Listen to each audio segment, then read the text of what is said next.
It's 6 o'clock, and I think we'll call the meeting Recording in progress. order.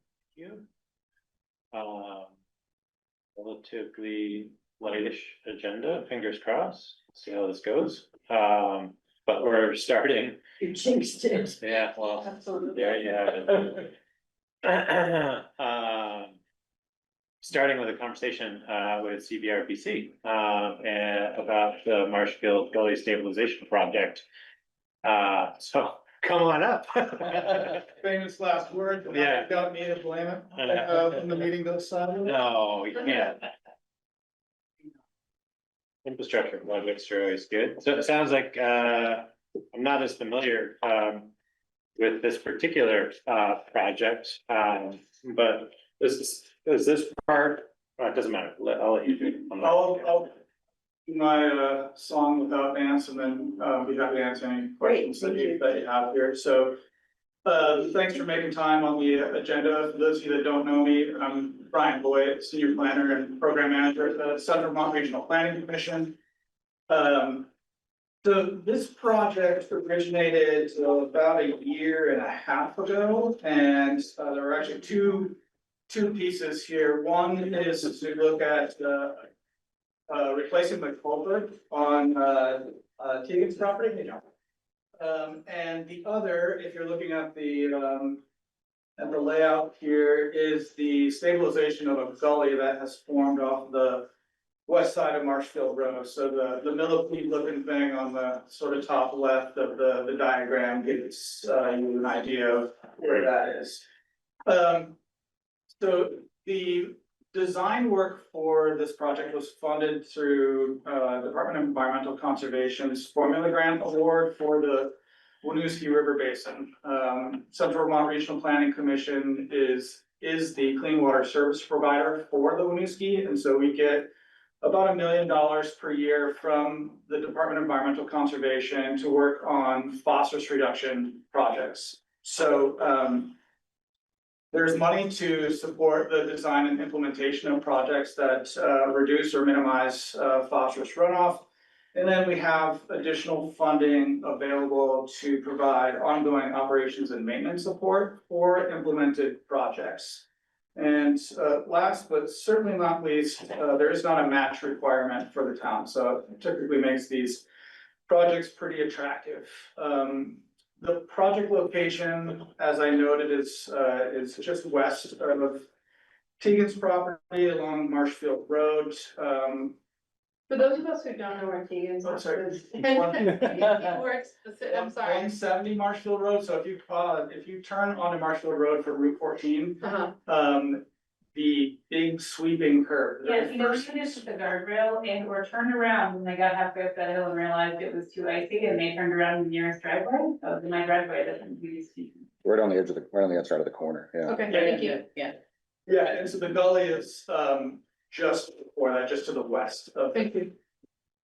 So that gully really forms as the outflow to an existing culvert. The dimensions of the gully are large and growing. It's about 60 feet long, 12 feet wide, about 6 feet deep on average.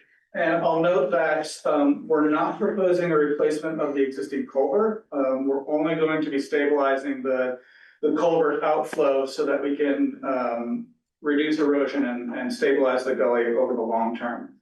And what that will look like would be a graduated stone plunge pool. So basically some solid material underneath the outflow, and then a gradient wall with a rectangular weir, essentially move the water through that stabilized gully over the material that's placed in there. So I'm talking to you tonight because if you're looking at the schematic, you'll see that at least a portion of the project does take place in the road right of way.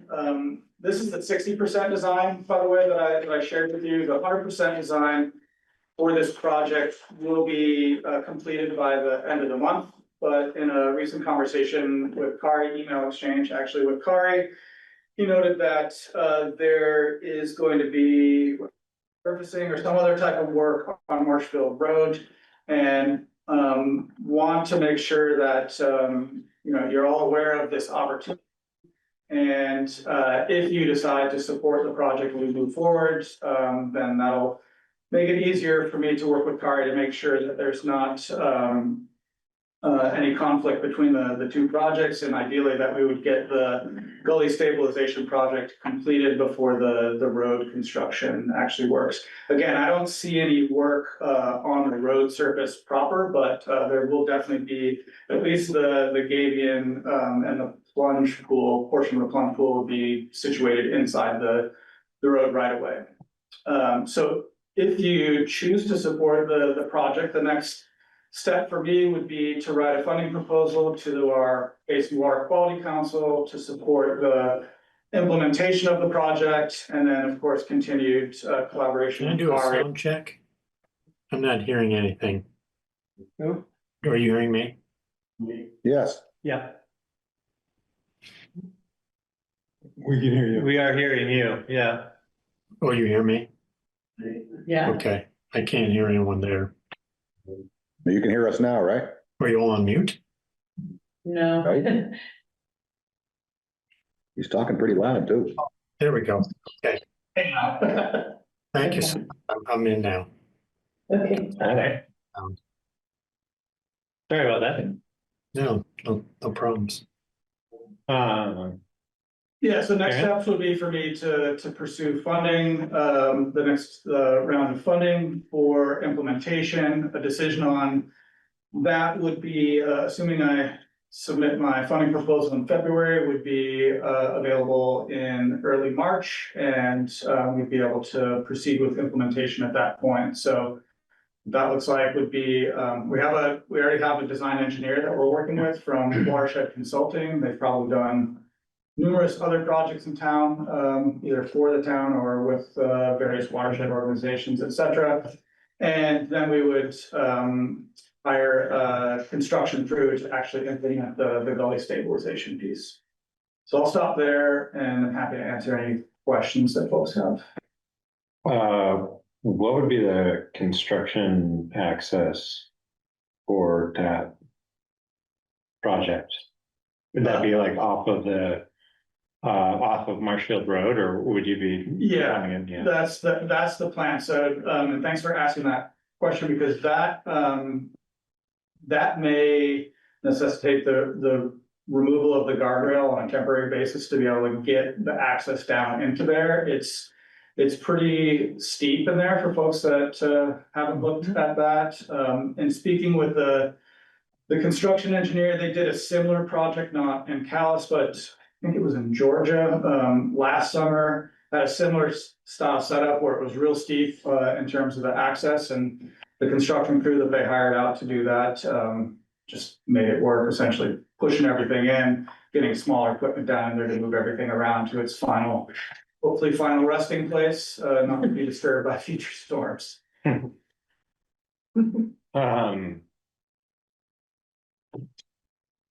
So would, I'd assume you guys would be project managing and then working with the property owners that would be, have you already dealt with the outreach for the existing? We've been working with Egan and Mark on the project, because the other portion of the diagram that you see relates to the culvert replacement for their driveway. So the culvert under their driveway is currently undersized. Those two flows of water run roughly parallel after the water runs under the driveway, and I can't remember if they eventually join or if they just both drain into the same stream below. Oh, I see. The millipede is on Tegan's property as well. Yes. Gotcha. Okay. Never mind. That makes more sense. Will this require a maintenance agreement on like 10-year maintenance agreement? It will, but I would expect that the maintenance that you do on the culvert is probably more complicated than the maintenance that you might expect in the stabilized portion. But we do have funding through the program to provide support for operations and maintenance of these projects. Yeah. And like you and I have talked about the East Calais Post Office project as well. We'll revisit that this summer to hopefully get that project in the program as well, sort of a separate topic, but Yeah. same pot of money, same basic idea that you and I have discussed in the town authority. And it looks like that's a 24-inch culvert right now that goes underneath the road. Correct. And did you guys do like a hydrological study to design or right size the gully work on the outflow side relative to a particular culvert diameter? Yes, Like, are we in need of having to upgrade the size of that culvert? Or the engineer was confident in the size of the existing culvert and that it was able to accommodate. I mean, it's a pretty small drainage that flows into that. I think it's about 3/10 of an acre. That flows into the culvert itself, and it's less an issue with the culvert being undersized and more about the fact that the culvert itself is perched. Yeah. And so the Driving water water. splashes down, and when it comes, when a lot of water comes through, it's relatively erosive. And then the gully itself will just continue to migrate down.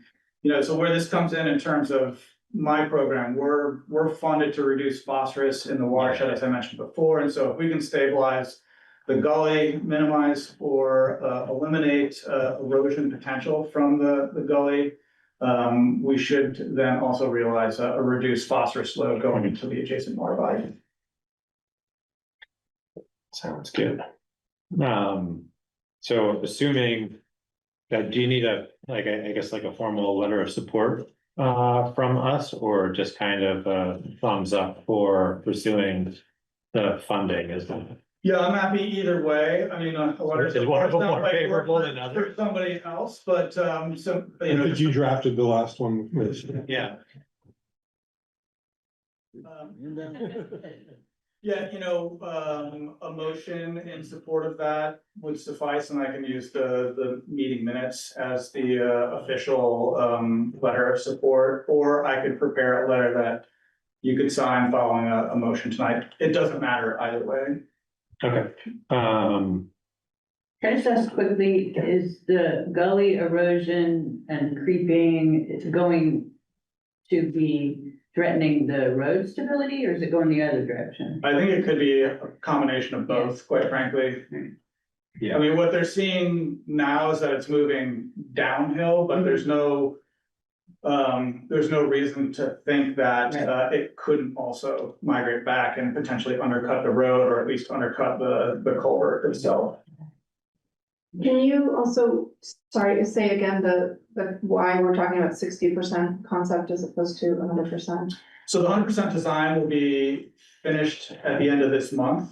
I'm sharing the 60% design with you tonight because I am hoping to submit a funding request in February instead of waiting until March. Mostly just to keep the timeline moving. Okay. We'll certainly share the 100% design with you all if you have a change of heart, because something changes between 60% and 100%. That's completely legitimate. We won't have spent any of the future monies at that point. So if something does pop up where you're like, whoa, I don't know about that, I can come back, we can talk about it. If you decide at that point you'd rather not move forward, we can follow that route as well. Okay, thank you. So short answer, it's mostly just a matter of timing. Great. As far as timeline goes, so the request for funding is February, potential distribution of funding in March, I think you're saying. Yep. Completion of project probably midsummer at the earliest, maybe depending on contractor. Yeah, depending on contractor availability, yeah. So that pushes us into the new. Pushes, fiscal year. pushes it in a new fiscal year, but I was thinking more along the lines of the paving project. And That's what I mean. Yeah. Pushing the paving project into it. We were planning for next year. We were, okay. Yeah. Okay. But it is, I mean, do you have a rough estimate of how long it would take for the construction of this? I wouldn't think more than 2 weeks. Yeah. I mean, it's not Smaller. that big of a I mean, it's a big issue, but it's not that big of a Right. project, Yeah. per se. I think the the hardest part is really gonna be, making sure the access is safe. And after Yeah. that, gravity is gonna do a lot of the Yeah. work, quite frankly. Yeah. Did you have, you said you're pushing, or that you plan on the road work in your next fiscal year? Is there a- Yeah, I mean, we'll, as early as possible, but we haven't got the grant, we haven't gone out to bid or anything. Okay, I wasn't sure if you had your own timeline that you were. No, we don't. But you know, you and I can continue to coordinate on that, Kari, for sure. Given it's 2 weeks, I think we can make it. Yeah, Okay. right. Yeah. Great. Well, are there any other questions, or John, do you have any other input or feedback? Moral support? John's my hired muscle, Yeah. Hooray. getting no compensation, by the way. Uncompensated hired. Great. Well, is there anybody who has any concern, anybody on the select board that has any concerns or see any reason we wouldn't want to at least articulate our support for the project? No? No further questions from you. Do we need that in the form of a motion, Yeah. ideally? Yeah, okay. Well, then, if that were the case, then I would, I guess, recommend a motion articulating the support for CVRPC to continue the pursuit of funding and design of the Marshfield Road implementation. Not designed. Okay, design or implementation and funding and management of the Marshfield Road project. And I guess I would recommend that if you want to prepare a letter, we would then ratify that in kind at the next meeting. That makes sense. Somebody can clean up that language maybe a little bit. But can we clarify, do you want a letter or you just want the minutes? What's better? I mean, either way, I'm happy to provide a prepared letter that you sign, and then I can use both the minutes and the letter to show the support. Okay, thank you. Seems like enough, we keep the documentation cleaner if we have a letter and we can just ratify it later if that works. Yep, I will get a letter out to Kari. Okay, great. Well, yeah, thanks. Can I get a second? Second. All in favor? Aye. Aye. Any opposed? Appear to be. There you go. Great, Thank you all. so much. Yeah. Yeah, thanks Thanks for for coming. Thanks, Brian.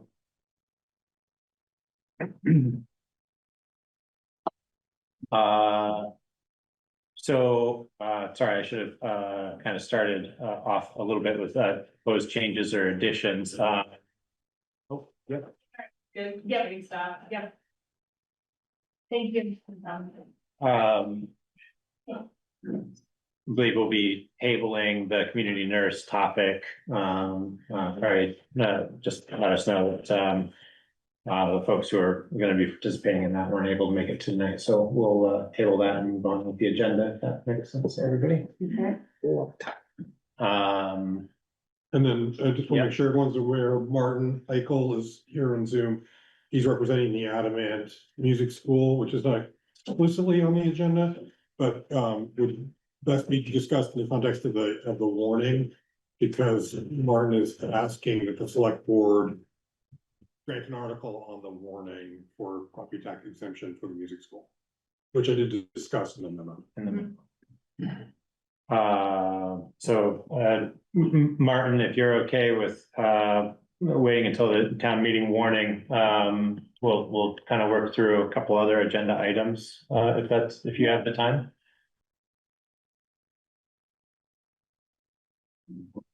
No, you're muted. Oh, no, you're muted. Sorry. There we go. Sorry about that. Yeah, no, that's terrific. I appreciate it. I'll sort of Okay. wait. Thank you. Thank you for putting me on the agenda.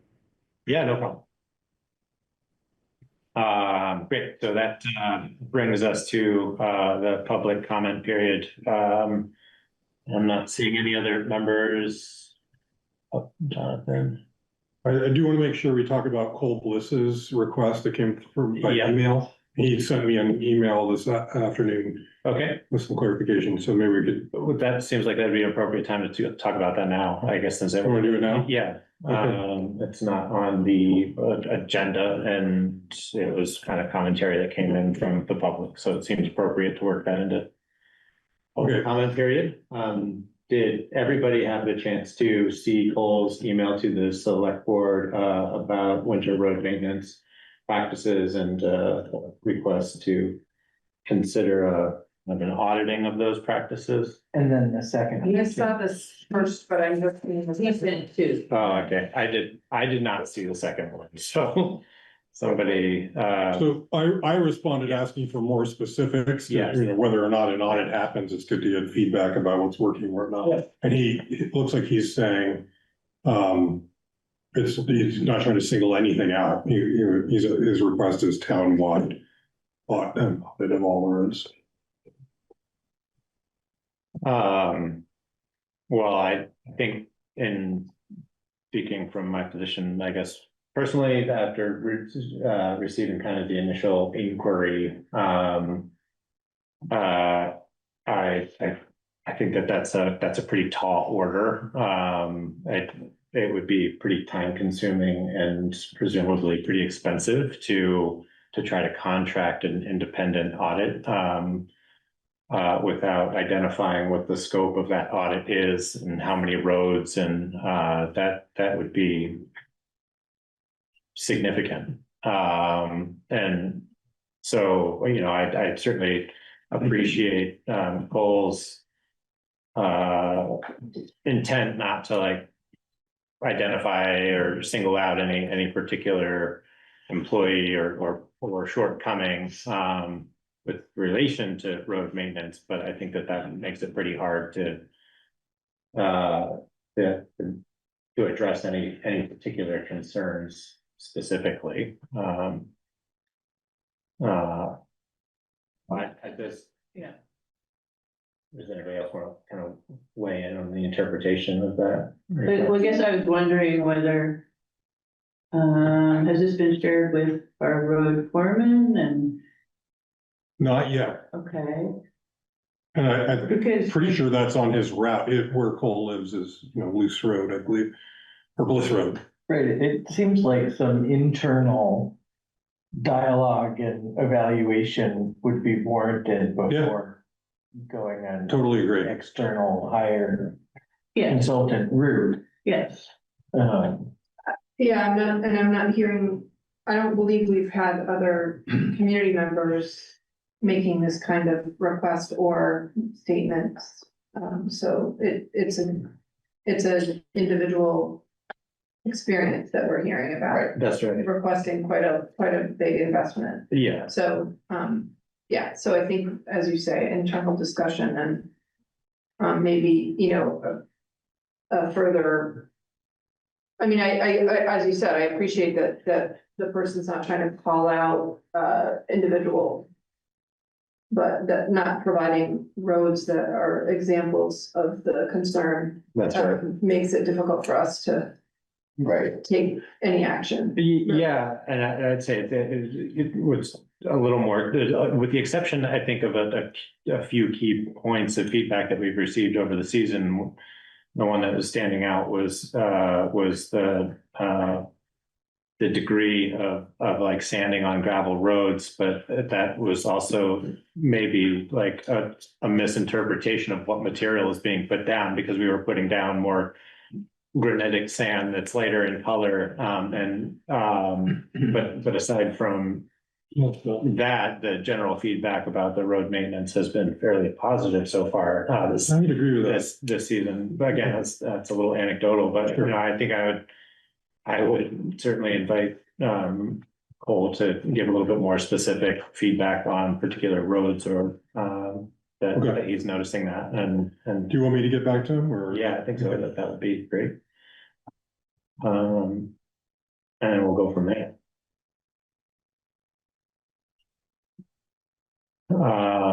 Well, and I think the implication is that there's somehow uneven Right. usage and in operation, and that's the implication. And so a discussion on that to the extent you can. Talk. Will do. Could be a time of day thing. Maybe they went back for It more could be, sand. like they or weren't done yet, Maybe right? it could be. It is that's one thing I'll say, again, anecdotally, but it's a huge system Yeah. for Right. trucks to cover. Yeah. Right. What I've noticed the last, oops, they've been out every day, right? What I noticed the last couple of days is if they don't have to plow, it goes so much faster. Yeah. So it's a no-brainer, obviously, Yeah. but when they do have to plow, it's a 4 to 5 hour, and that's if there's no trees down and all that. So what happens at the beginning, the work they do at the beginning of that route might be undone, might need to be redone by the end of the route. Well, and I guess like just the logistics of having to conduct an audit, during like to actually do an audit of our winter road practices would require somebody physically being present on the road during a time that they're performing that. So presumably, they would have to be on call to perform that audit when the roads need to be plowed and sanded or sanded or both independently, and then somehow be simultaneously present on all of the roads Yeah. to see how it's conducted. So, I think we need to Yeah. really explore that. No, I'm just to illustrate, I think how, for lack of better phrasing, how unreasonable and how You would need unattainable. a that massive sample, I Yeah, would think, that- to get something. It'd that be very you have difficult to confidence in. perform. Be better if somebody has a timely complaint to call, so Right. somebody can go out and look at it. Yes. Yeah. And then it could be reported Yeah. and tracked and, Yeah. Right. yeah, Yeah. so, yeah, encouragement on that. I mean, Junior used to get up at 4 o'clock in the morning and drive all over town, but. That's what John does. He does? Yeah. Yeah. 4 in the morning. And is he driving around and checking on the road? He is. So we are doing this then, essentially. I mean, someone is checking to. Oh, well, I was talking about prior to evaluate whether to plow or whether to Yes. sand. Okay, You're more describing after the fact, right? Checking on other people's work. yeah, yeah. I'm not really aware of that so much. Yeah, no, I wasn't aware of that. It also sounds like the entire crew needs retraining or better awareness of, just judging from the emails, that's what he's requesting. So I think if we send, well, the road department's looking at it, he might say, oh, well, what if we need an outside person to evaluate the crew as a whole. But we need more evidence that there's actually an issue before. Right, that's right. Do such a, yeah. Okay, well, let's, table that, further discussion, till we get some more feedback from Cole, and thanks, Kari, for following up. Yeah. On that issue. Unless there's any other non-agenda or extra agenda items aside, from the I just noticed conversation. that Rose signed on and she might be signing on. Oh, It's probably Greg. Okay, well, anyway, just want to make sure they're not expecting the agenda item that was. sure. I'm pretty sure if it's Greg, he's probably here with Daryl to talk about the fire department. Great, okay, thank you. Sure.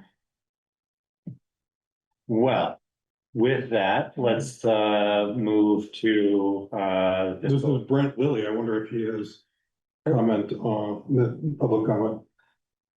okay. Sorry to delay things. We're covering them. For folks who are just signing in on Zoom, I just want to do a check-in. We're moving a little ahead of schedule and we're currently in our public comment period. I just want to check in to see if anybody on Zoom is present to weigh in on public comment or is waiting to discuss another agenda item.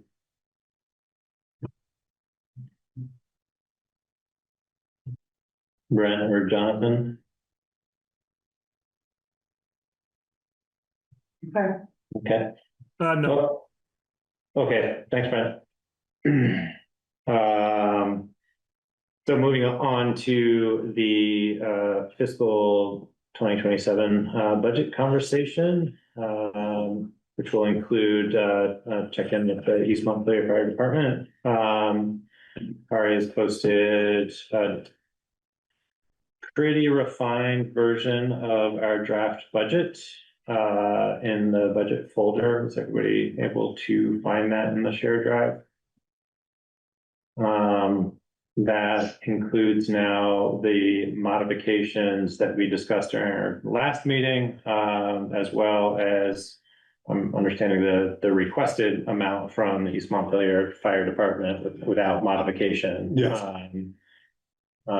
So at this point, there are just a handful of things to check, as well as some updated figures on debt servicing as well. Yeah, that was mostly just principal and interest balancing out. Okay.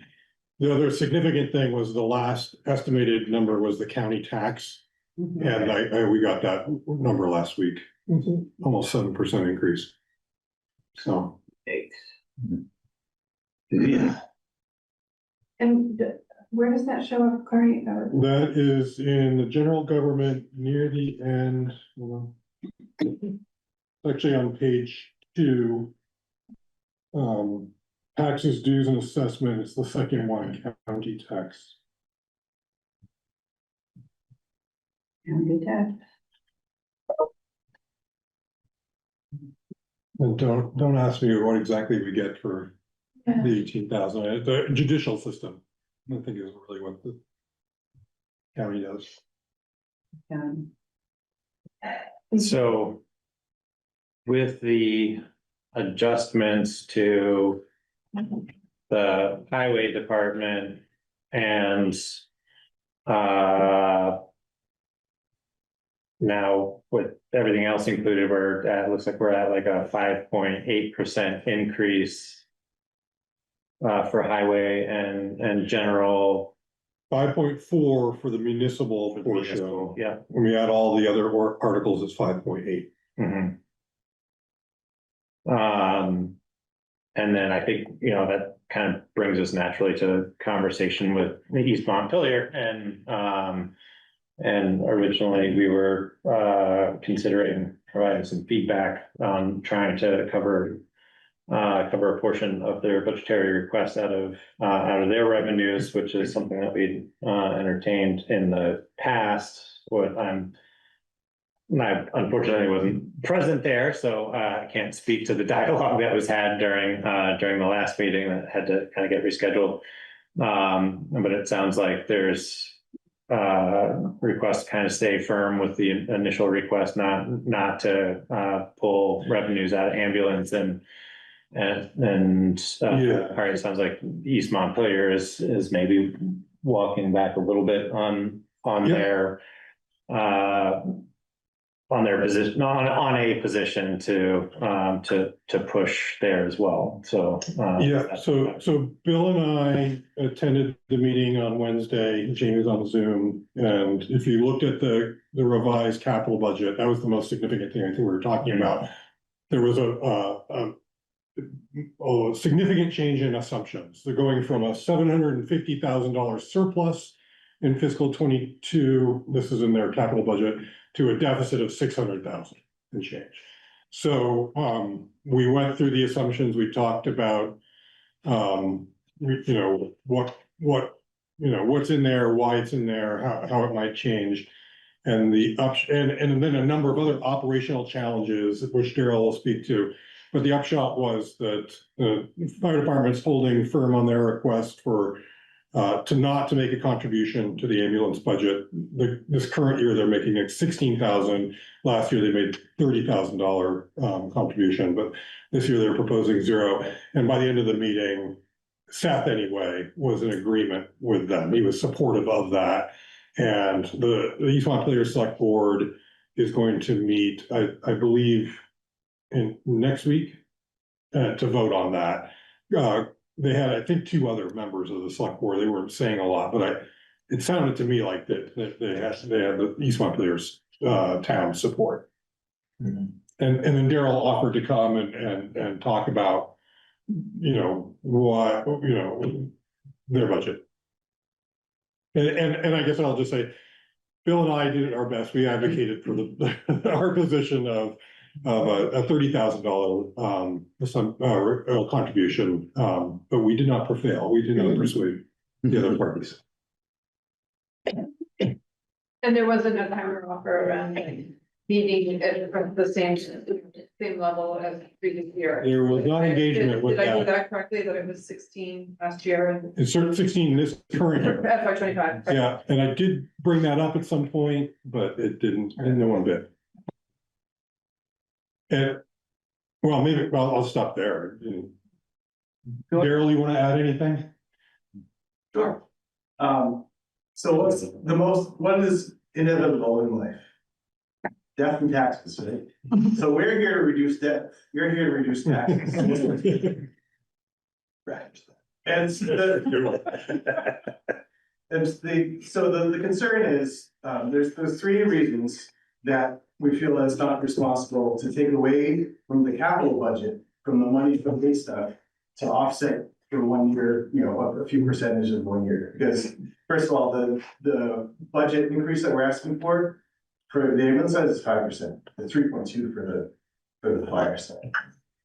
So we're not asking for 15% increase, things like that. So the three reasons that we need to retain this capital is because we have enormous capital expenses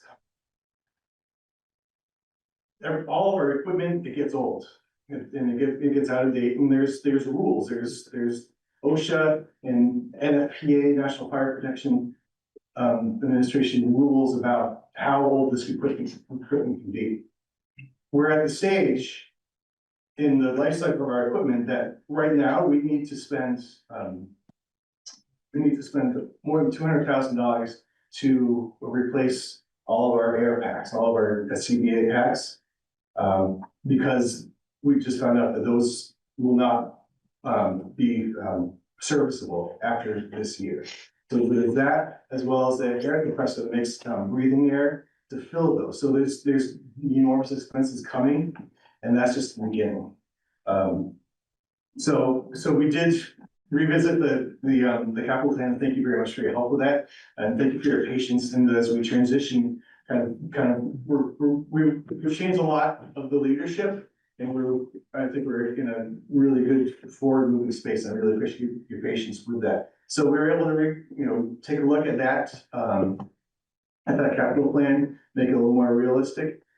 But the real world is scary, right? So we do have major apparatus that we're going to have to replace in the next few years. So that's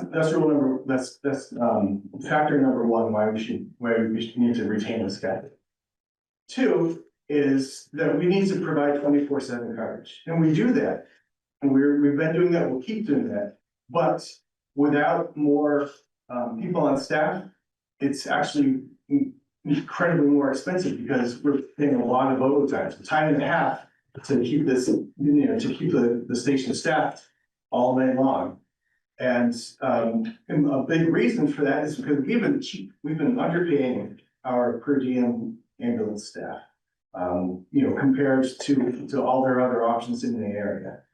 So we've come up with a plan to get their pay up to par.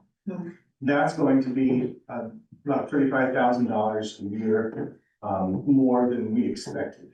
So that's money that really needs to go to the providers, so we can attract the best providers, but also save money by not paying tons of overtime. So that's number two. Number three is there are a number of rules coming down from, I mentioned OSHA and NFPA, coming down, from on high, that's fire departments across the country are going to have a very hard time, especially small rural fire departments, because they're having these new rules about the age of that equipment, about the amount of training that people need to have, and it's just more big capital expenses that if we can maintain that capital fund to pay for those things, rather than taking a little piece here, a little piece there, just to shave off a little bit of the budget, it's going to keep us in a much better place to be able to service the community.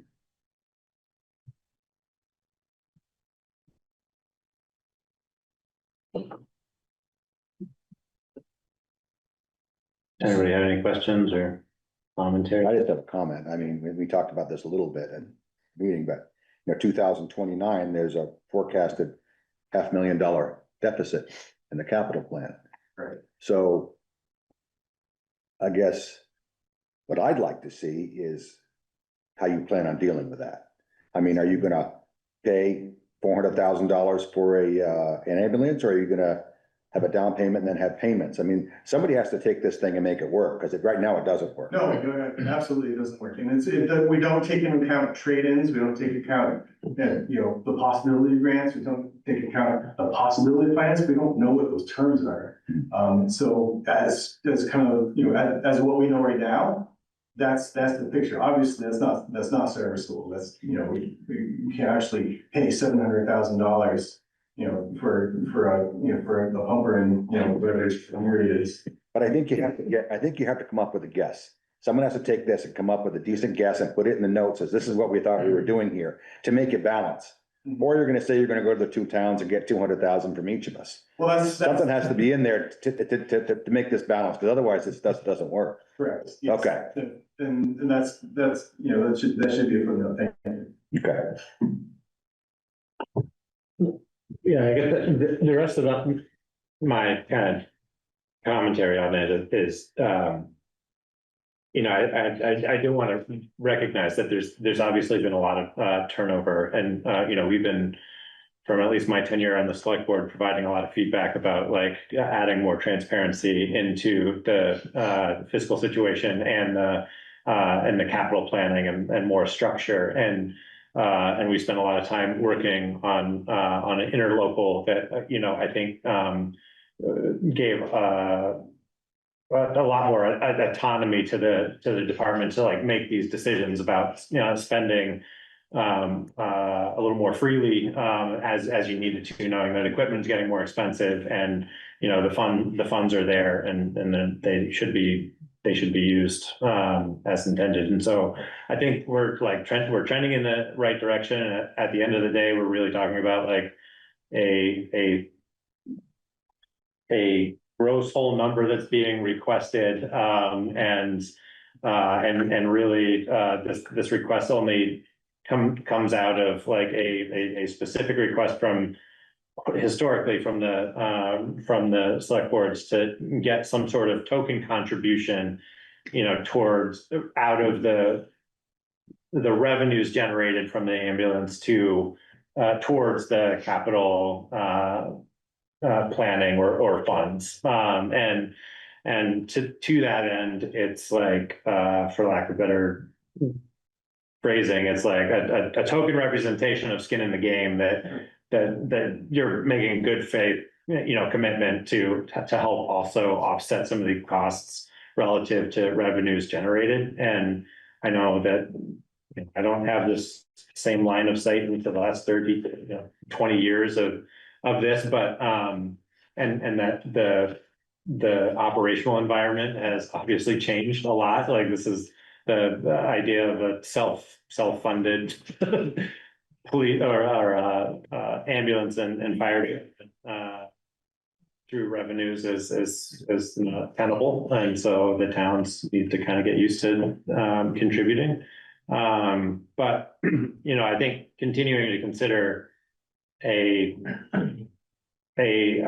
token amount of contribution from the revenues, I think goes a long way. Certainly when we have to ask questions about what we're doing to help kind of keep costs down, and responsibly oversee the agreements that we have with our emergency services. So, I hear what you're saying, and I think we are trending in the right direction as we move through like the next year or two, continuing to get that kind of collaborative dialogue worked through so that we're feeling really confident in the capital planning, and getting a good bit of transparency in what that plan is and what the cost implications are going to be, and how that feeds back into the budgeting process as well. I'd still say that there's a fair amount of confusion from my perspective, and like just literacy in trying to track expenditures and incomes with the way that the financials are presented. It's been getting better, certainly in the last couple of years, but there's still like, it's really hard to just track the ins and the outs. It's inherently confusing the way it's structured with the insurance revenue. Yeah. I don't think that their statements have changed so much. No. But I will say that from my point of view, the capital budget is a big improvement It's a this huge year. And mostly that you're taking it seriously, engaging with it. It was hard to get before.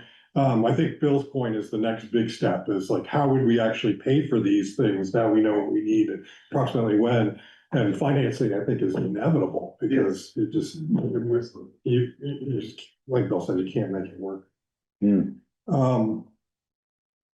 Yeah, so I guess why the floor. One other thing is that it's a little bit of an odd situation to have the two towns consider funding at non-historic levels.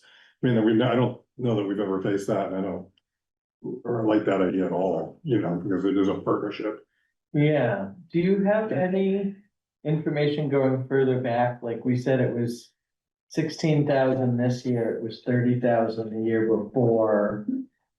Had it been 30,000 for decades, or had it been nothing and it was? I'm just curious for more. I thought it had been in 30 or something like that. That was my recollection. In recent years, but we never talked about it.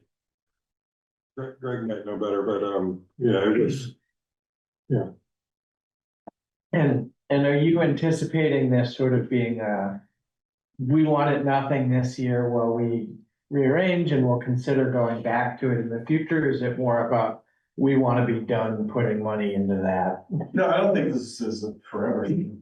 It's, and if we, come back next year and we need to, if we have to raise the budget, double digits, well, then maybe this is a tool we can engage. This year, we're able to keep to 5%, which, with around, it's really, that's not a scary amount at all. So no, I wouldn't anticipate that, that's it forever. I'd say another thing that's really encouraging, one of the kind of informal meetings that we had,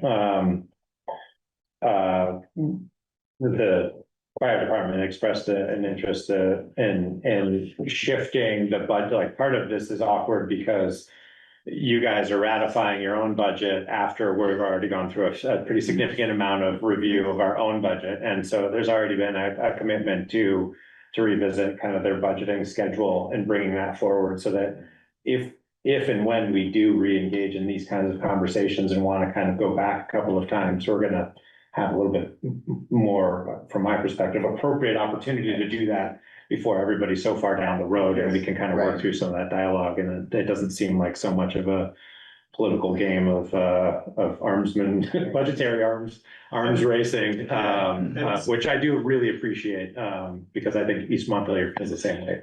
Yeah, there's no reason that we had waited so long, so why wait so long? Yeah. So as soon as the fiscal year is over, we're gonna start planning. Yeah, that's great. And, not be here at the limit. Yeah.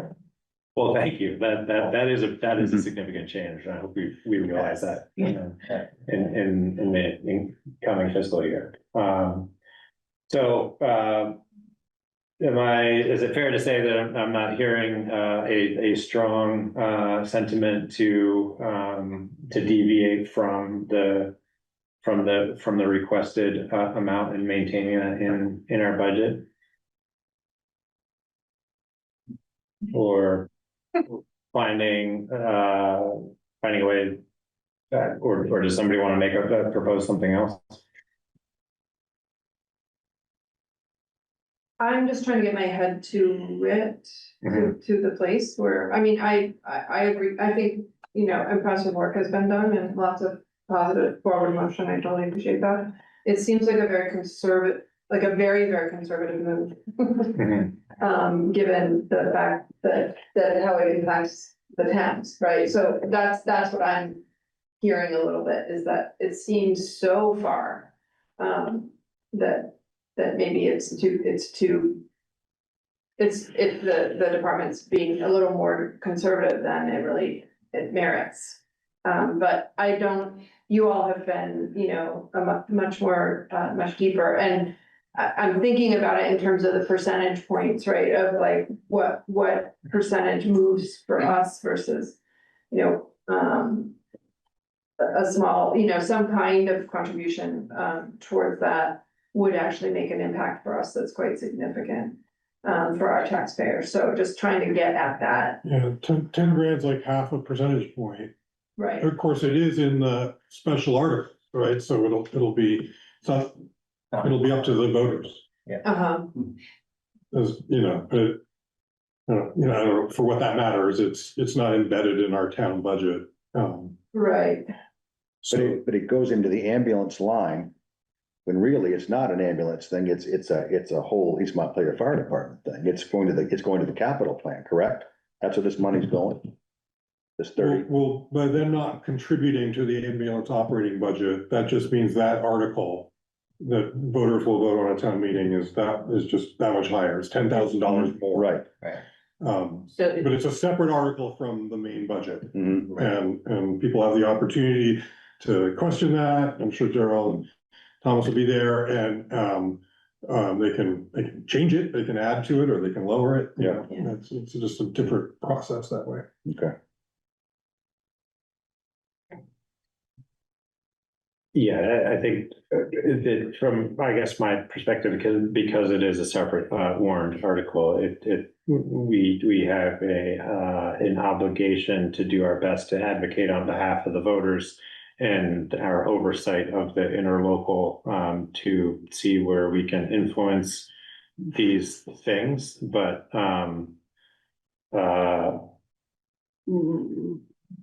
to the extent that we would modify that article to, as it gets warned to the voters, I think is a whole nother level of action that I think would be somewhat inappropriate, you know, that if somebody wants to, what's that? I mean, I think we're not. I just, that's essentially at this point, that's what we would be needing to consider is in our accepting of the warning, we would need to make a decision as a body to short fund that in the warning essentially. And I think that is maybe a bridge too far in what would be appropriate. It's already a separate article that it has the opportunity for more discussion. I think you can argue it both ways. Yeah. It's their budget. You can say with a straight face, this is what they're requesting. Yeah. But you did vet it, right? And as a voter, I would think the select board's, you know, like you say, you're advocating and you know, figuring out what's the right balance for us to vote on. I guess to me, I go back to I really don't like the idea of there being a discrepancy between East Montpelier. Right. No, Hear you. That's a terrible precedent. Yeah. Yeah, Potential. we don't want to do that. but the East Montpelier Select Board decides when. I think it's next week, like Wednesday or something. Is there a way do we wait? I don't know, I mean, it's getting awfully close for Yeah. getting the warning out, right? Because we need to have, our next meeting is in The idea tonight was to approve the Approve warning the and then warning. sign it next Yeah. time. right, If we do any cleanup. but you don't, based on what you've heard, you don't anticipate, I'm pretty sure they're gonna support the request. Yeah. is The that, fire department's request. That was my read. There were three of the select board There members. was 3 there. And Okay. Seth I was. just don't wanna be surprised. I mean, it's possible, but if you already have some sense of it, I have a pretty strong sense of it. okay. So Workplace kind of thing. I think, what's that? That rock It's a little hard bit place. like that rock hard place kind of. Well, and I mean, I think if I'm gonna propose something, I'd say that we should probably propose that we keep it as requested. That seems to be the consensus. We're trending in the right direction with the leadership of the East Montpelier Fire Department and ambulance services. And we've got a kind of good cooperative relationship there. And we want to be in alignment with East Montpelier's level of funding.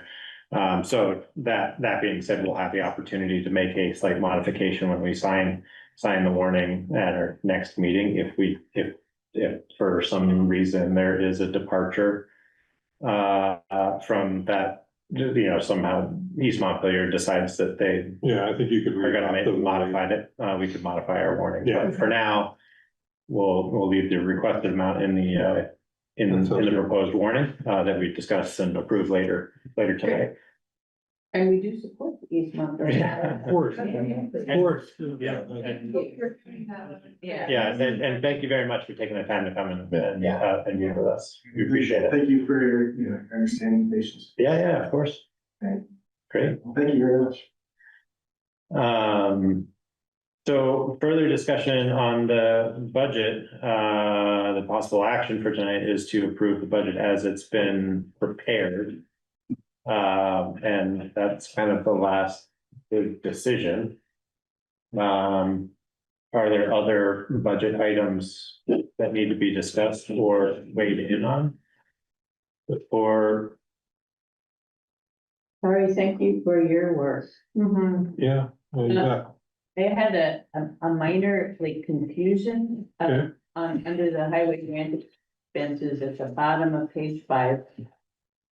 And I just thought maybe we could clarify this. There's a Moscow Woods Bridge grant and an East Calais Bridge temporary repair item. Oh, And I wondered if that was potentially confusing to people and we could have Moscow Woods / East Calais Bridge somehow as a.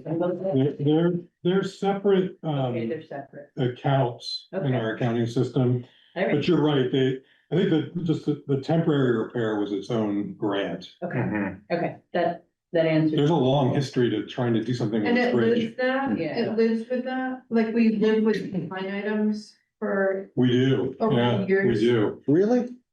yeah. there's no sunsetting at. Well, when they zero out, they go, Yeah, next year's budget. But because that's why. so it'll be that temporary repair won't show up next year. Right, because Okay. it'll just. Okay, Flop up okay, the fair enough, left thank you, yes. And that's an argument for leaving it as is because Yeah, that's- they are separate grants. Actually, well, that answers the question, thank you.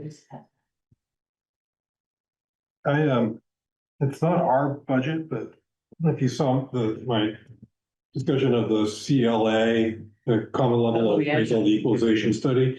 So I went and looked at the Washington central budgets that they're proposing, and Calais, because of this shift, is projected to have the highest impact on tax rates. It's in both versions, it's over 21%.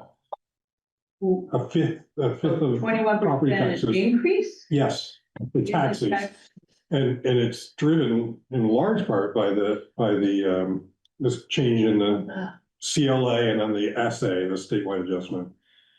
It's not as bad as what Washington Central, the information they were working on. I don't know when they get estimates, but it's like 3 percentage points better, but it's still bad. And it's just context. Yeah. For our budget. If our reappraisal goes through and we're basing next year's taxes on the reappraised values, is that percentage gonna change this year? So will they tax us?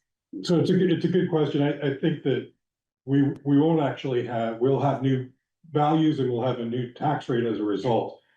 So the CLA will theoretically be 100%, Right. for 1 year Right. only, but what this is an indicator of what the state says the market is relative to our values. So I would think, and I really want to understand this better with the listers, but I would think that, we will find that our property values line up with what the state is finding. So the property values are going up 21%. Probably. My understanding is that the property values are too low. And this is the state's way of making that up. Yeah, But But next what are year, they- we can't expect it to go down. yeah, then it'll, then the rate will go down, Nope. but our Taxes, property. taxes will still go up. I will mean, not. they're going up now, but it's only, Taxes always go up. they're always gonna go up. But I don't know. The rate won't have the same increase. This happened in Worcester last year. Paying on a larger base. This happened in Worcester last year where they were the town that had a 20% or something, double digit increase. Yeah. And I was told that it was based on the sale of one home, right? Because the state is looking at what happened in the market. And in these tiny little towns like Yeah. ours is, Yeah. I can think of two properties that sold well over $1 million. And Right. all of a sudden it makes it look like, oh, Calais is like a, old town. Oh. And the value, the property values are not, we haven't reappraised them forever, so. we're just- So the question is, when will the new property values go into effect and be used? The next grand list in the spring. So they'll go into effect for our town taxes, but it will also go into effect for the school taxes. So the rate that they're proposing now in all these budgets is based on our current grand list. But that's not what we're gonna have in the fall. We're gonna have a different grand list, so this is the percentage based on our current property values. Yeah, And we were, you're saying they will change by the time. We pay taxes. Okay. Okay. anyway, it's not good news. It's really bad news. And, but we don't know exactly how it's gonna play out, but it's just- Yeah. and voters don't know. At town meeting, they don't, for the most part. So at town meeting, we approved the budget, but we don't know what the taxes will be by town. The education tax, The education. because it all gets pooled together and then the legislature decides, We just have the letter, right? we have the letter. What does the letter say? The letter- Percentage is, The letter estimated a 12% increase, Right. and that's not factoring in the town-specific CLA. correct. That's just the statewide average in But that would be with expenses. the general public, if they even pay attention to that letter. Well, and the school does lay it all out, CLAs and all of that. Yeah. And the 20% translates to $440 per $100,000 of home. So another $1,000 for most taxpayers. Or more. Anyway, there's nothing we can do about that, but Well, I think it's, I do wonder if there's an opportunity for us to have, like, who's the owner of that message and when is an appropriate time to try to get that information as forward as possible, in the community. And it seems like, is there a way that we can have somebody representing that calculus at town meeting to, the school board, yeah, Mhm. And they don't have a budget yet. right. I don't actually think the school board can talk about this school's budget at our annual meeting. I think you do it the night before it's there. Right. But because it's the voters don't have a chance to be in the same room at the same time, I don't think they can actually address it. It's, yeah.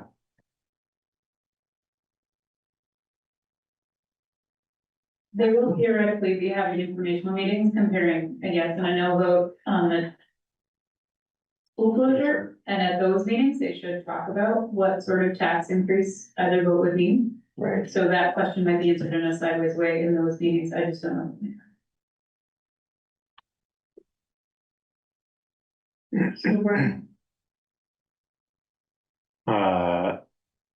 It's sobering, and I guess I don't know that there's much that we can do other than anticipate the dialogue that comes as a result of it. I think that, again, from the municipal governance side, knowing that we have very little control over what that is,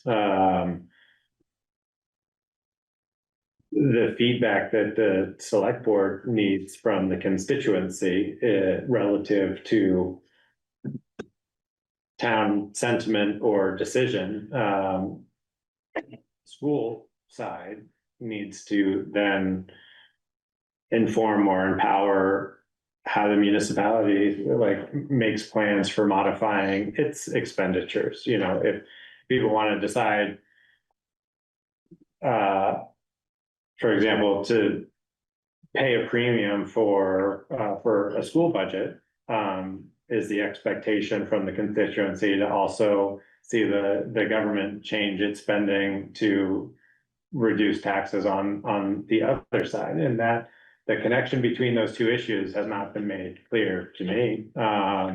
Or the disconnect. Or the disconnect, Right. you know, neither has been made clear, you know, that we should be. In good Way. faith to put forward a budget that has as, you know, a reasonable percent increase. That's right. Compared to what, I mean, I heard anecdotally, there's double digits in surrounding town, some surrounding towns. Yeah. So I think we've, you know, whatever, you know, to the extent we have control over. We have worked hard to have, you know, keep things in control the best we can. And we cannot control the narrative nor the school board. And the voters vote on the school budget separately, Separately. they can vote it down. I was mostly just venting, but yeah. Yeah. I think that's- But it is a difficult context to be operating in, and it's, you know, the. When such an expense comes along or such an increase comes along, there will be a certain amount of blame going on. And, you know, We collect the taxes. yeah, Inside bills. yeah. Yeah, our names So, are- you know, to the extent we can situate, you know, whenever we're, like, if we are doing our briefing, you know, this is completely separate from, you know, you'll recall, citizens of Calais, Yeah. this is completely Right. separate from the calculation and, you know, Yeah, I'll just make that on point. the It's school about side. 70-30 split on your property taxes, and it's gonna, I'm sure it's gonna be different next year. Yeah, But just so everyone's aware, the school is contemplating reducing their expenses by 0.5% in their budgets. Hmm.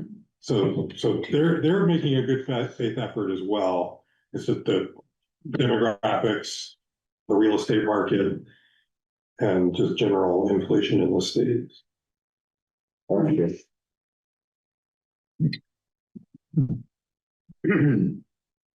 Are there other items on the budget to dig into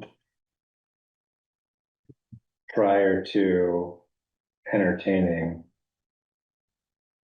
a motion to accept the, I guess I Review wanted and to propose. understand if, Yeah. Bill, you were in agreement with how this shook out on the truck capital expense that, I'm okay that, I mean, just as seeing it in the number. Cara and I spoke briefly about it, after, and I guess, you know, we've done this before, and we've put the money back. Mhm, And if we can, good faith, do that, then that's okay with me. okay. Yeah.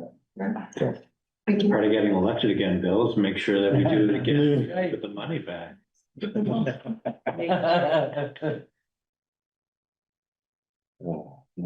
know. Just an easy stab. Um,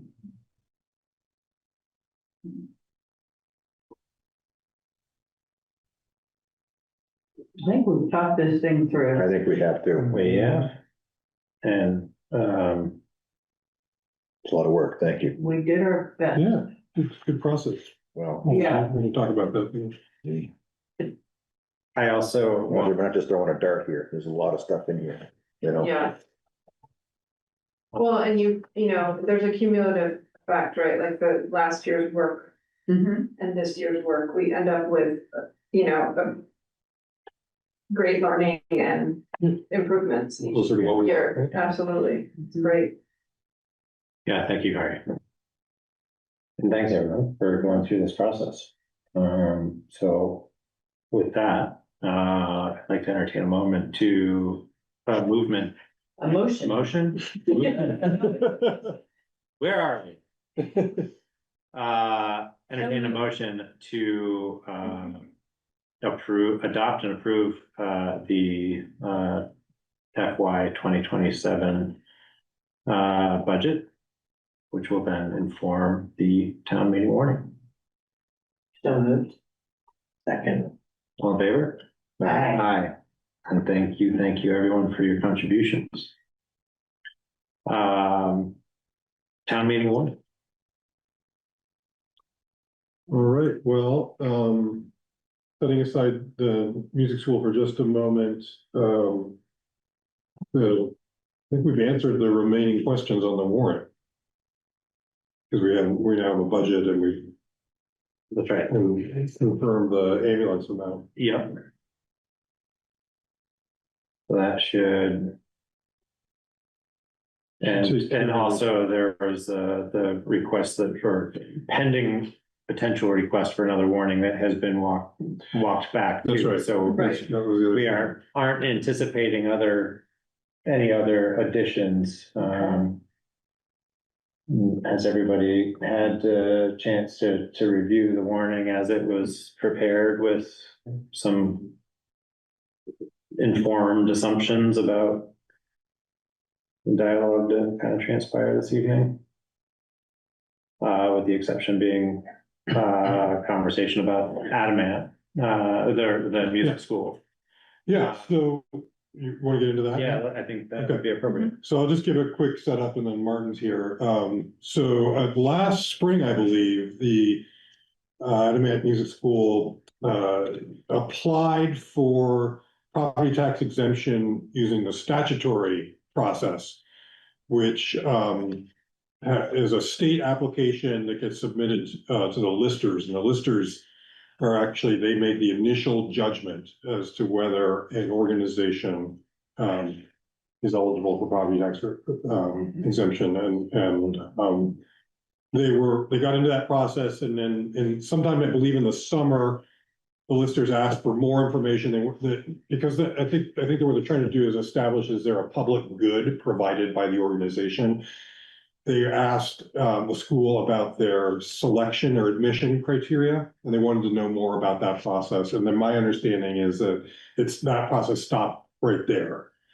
And then I think last week, Martin got in touch saying that they would like to pursue the other method that's available for property tax exemption, which is of course having the voters approve it at a meeting, a special meeting or annual meeting. And so we did a little bit of research into that,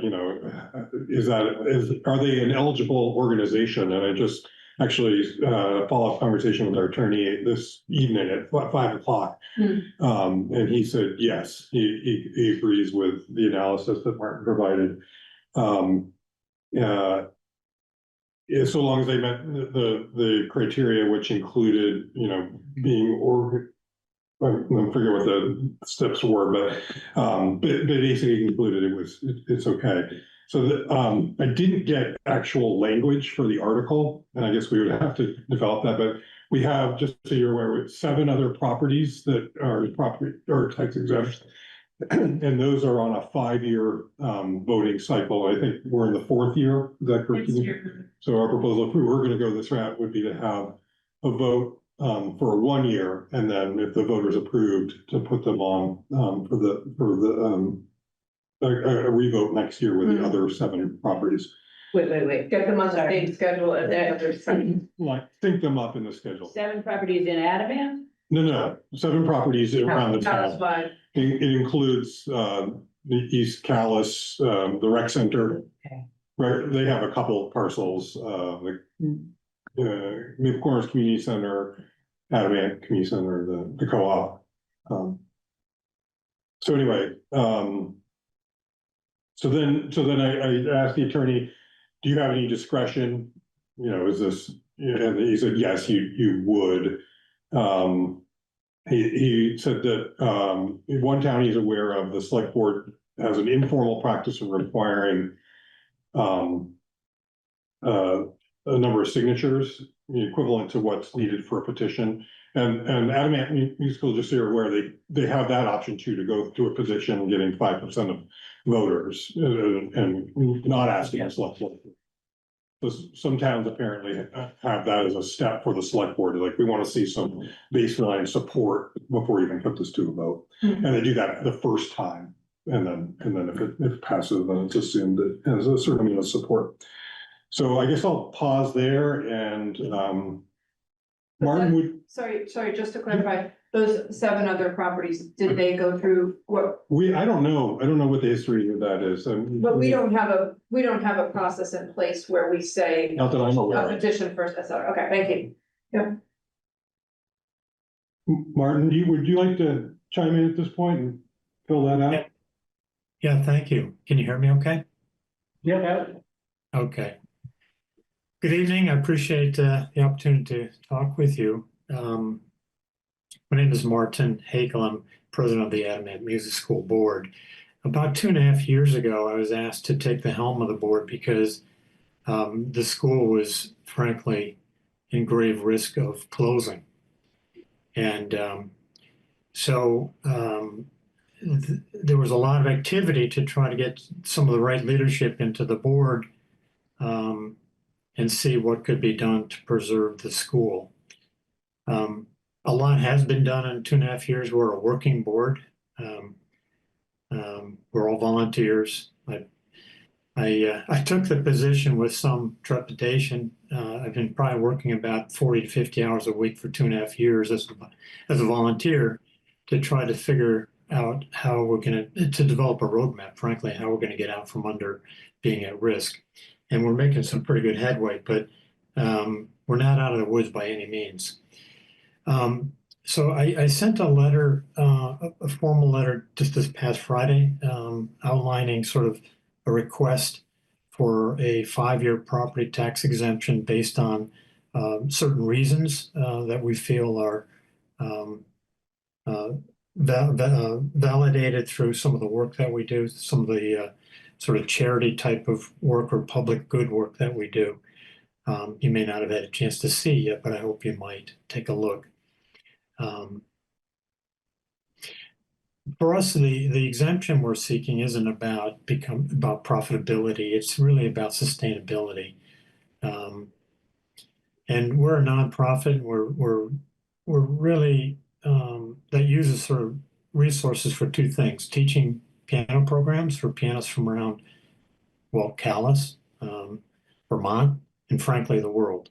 I don't know what you know about Adamant, but we have people coming in from pretty much around the globe, both pianists and faculty persons in the summertime. But secondly, I think we also provide public good for the town that the town might otherwise not have. And we believe that this is what makes us eligible for the local option. We've taken a look at statute 32 VSA 38.40, and which we referenced in the letter. And I think we really fall pretty much squarely into that. There's sort of any questions so far, and I want to talk about what we think are some key areas that we provide public good around. Okay. Yeah, I'd stay on that. Line. We did see the letter, did we? Yeah. Yes, we have Yeah. seen the letter, just so you know, Martin. Oh, okay, terrific. Okay. I know how it is with our board. We don't always have time to read it in advance of the board meeting. But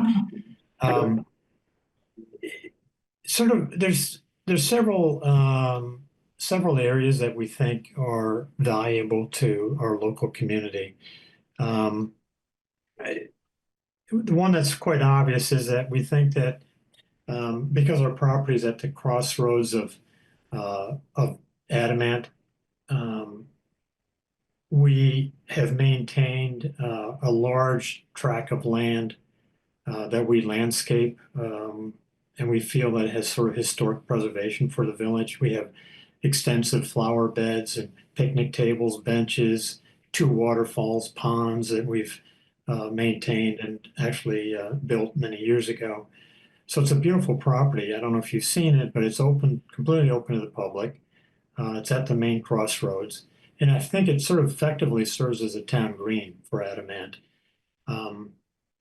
Families have photos taken there on their property all the time, high school graduate photos, weddings, other special occasion kinds of things. And so we've kept it this sort of open space, a civic space for public use, at no cost to anyone in the community. The other sort of area that we think is important is sort of having to do with land preservation.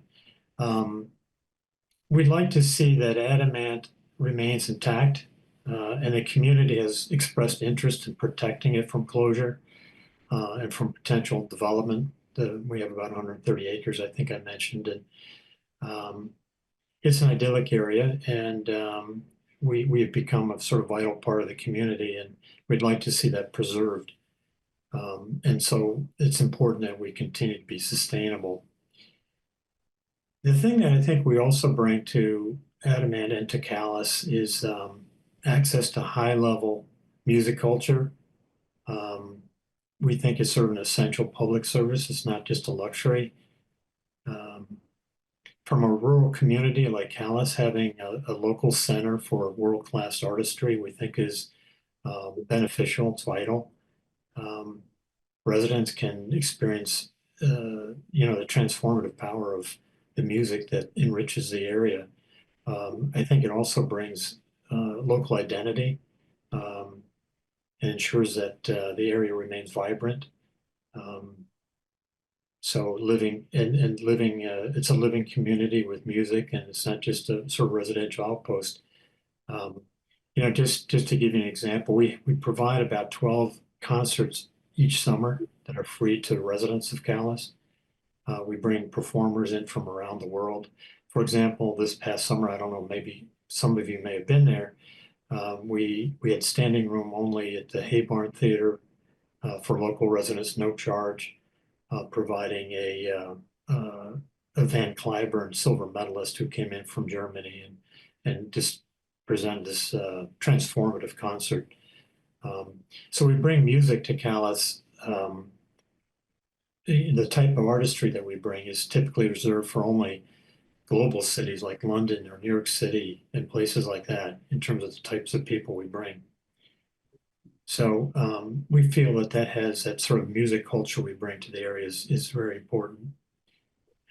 Other than that, those are sort of three areas that we sort of see providing common good. I mean, there's also the economic, but that's really not part of the statute in terms of helping with job creation. We hire all our summer local help locally. We certainly support all the trades. We employ the plumbers and carpenters, electricians to maintain our buildings and so forth. So we also source our food from a lot of local farmers, which we want to preserve, this sort of farm to table approach. I think lastly, I don't know if it really matters, but I'll just throw it out there. I think we also, to us, we don't feel we consume very much of town resources, except the road that services the entire community. We've never used a public school system. We're only open in the summer, and other than that, we really haven't placed any demand for town resources. We pretty much operate independently of any cost to the town. So for those reasons, we would like to ask for to be placed on the warning list or memo and have an opportunity to present to the community that we have a 5-year exemption. We're in a really critical state right now. We have I think I mentioned a roadmap. We have a 25-page strategic plan that we've been following for the last 2 years.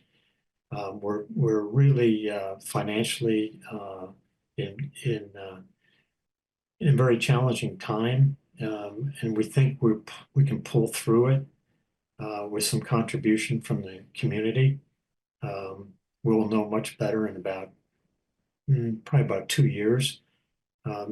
This coming year and the next year are very critical to us. There's lots of things we're doing to make sure that we become sustainable. I can address any of those kind of questions if you're interested. So that's kind of the high points of. Are there any questions? My question, thank you. My question about this is whether you anticipate requesting this in perpetuity, or you're just asking for it for these next 5 years? Primarily for just the next 5 years, which is one reason actually why we didn't want to go through the state process, which is permanent. I mean, we want to be provider locally if we can be for taxes. And if we can get to a point of sustainability where we're now self-reliant and dependent and we can continue on without the risk of closing, we'd like to meet with you, every 5 years. And if we get to a point where where we welcome you to look at our financials, if you see that we're doing quite well, we certainly wouldn't have any qualms about, participating again and being on the tax rolls. But right now, we've been paying taxes all along for many years. It's a huge burden for us, particularly now. But I would say really in the last 4 years, I don't know if you know, but we're running about $250,000 deficit a year. We don't really have much time. We have to really pull out of that. Did I lose everyone? Yeah, It just kind of cut out there. Just had a blip. I think we're all set. I think we're okay. Okay. So prior to about 4 years ago, I don't know if you know the history, but there was a gentleman who was a high net worth person, and he basically wrote a check for the deficit every year for the last 40 years in that range. In today's money, $250,000. So, but he passed away about 4 years ago, and the school has been then on its own since. Now we are looking for other donors, and that's one of the revenue sources that we're looking to secure, but and have made some progress with. I hope that has the association pursued or investigated like any other kind of land conservation options? I mean, they're probably limited in scope for the parcels that are right in the village center, but the vast majority of the of the acreage is the 133 acres north of the village. Is there any conservation easements on that parcel, or like current use management that would help alleviate the tax burden of that parcel? Yeah, so I'll try to answer several questions you had there. First of all, we have sought grants. We're getting, to be honest with you, we're quite under-resourced, but it's something that we have been engaged in more this year. We started last year. We met with some various organizations, and what I found is that Vermont was very interested in community preservation. They want to preserve these smaller communities, and there were, at least there was, I don't know what the situation is now, there were monies for that. And so we're definitely going to be applying for as many of those kind of grants as we possibly can as part of a multi-pronged process to gain more revenues for the organization. Now, one thing is there was one organization that talked about that the town buy our campus and raise millions of dollars from the community, sort of like they did to the general store, but it's a real long-term proposition. And I don't know if that really, to be honest with you, we can't wait that long for that whole process to occur. So we're looking for more immediate types of grants. Now, one of the things we're looking at is we're also opening up our primary building, which has been there since it's been part of our organization since World War II. And we want to open up as a museum. There's a woman who started this school back in the 40s. And she was a very active person, also within the community. I understood that she helped save the post office in the area, but she was also connected with Eleanor Roosevelt. There's communications with her. She had Edward Hopper, who's a famous American artist. I don't know if you're familiar with him, but he's at famous, high-end museums in New York City and all over the world.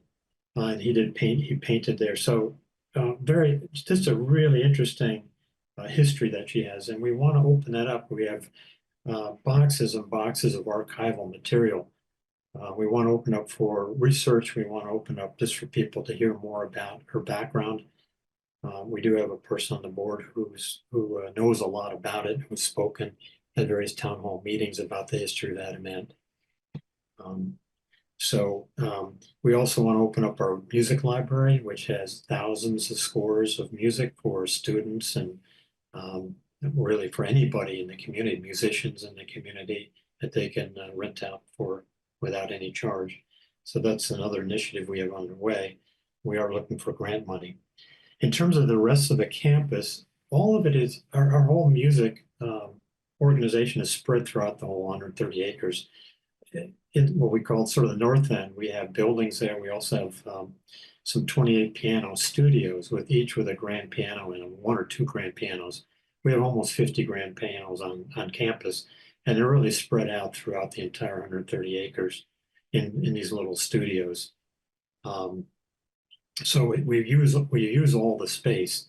Now people do hike, ski in the winter. We've had a lot of requests for people that want to hunt, which we allow for. We basically open up our entire property for anybody who wants to use it.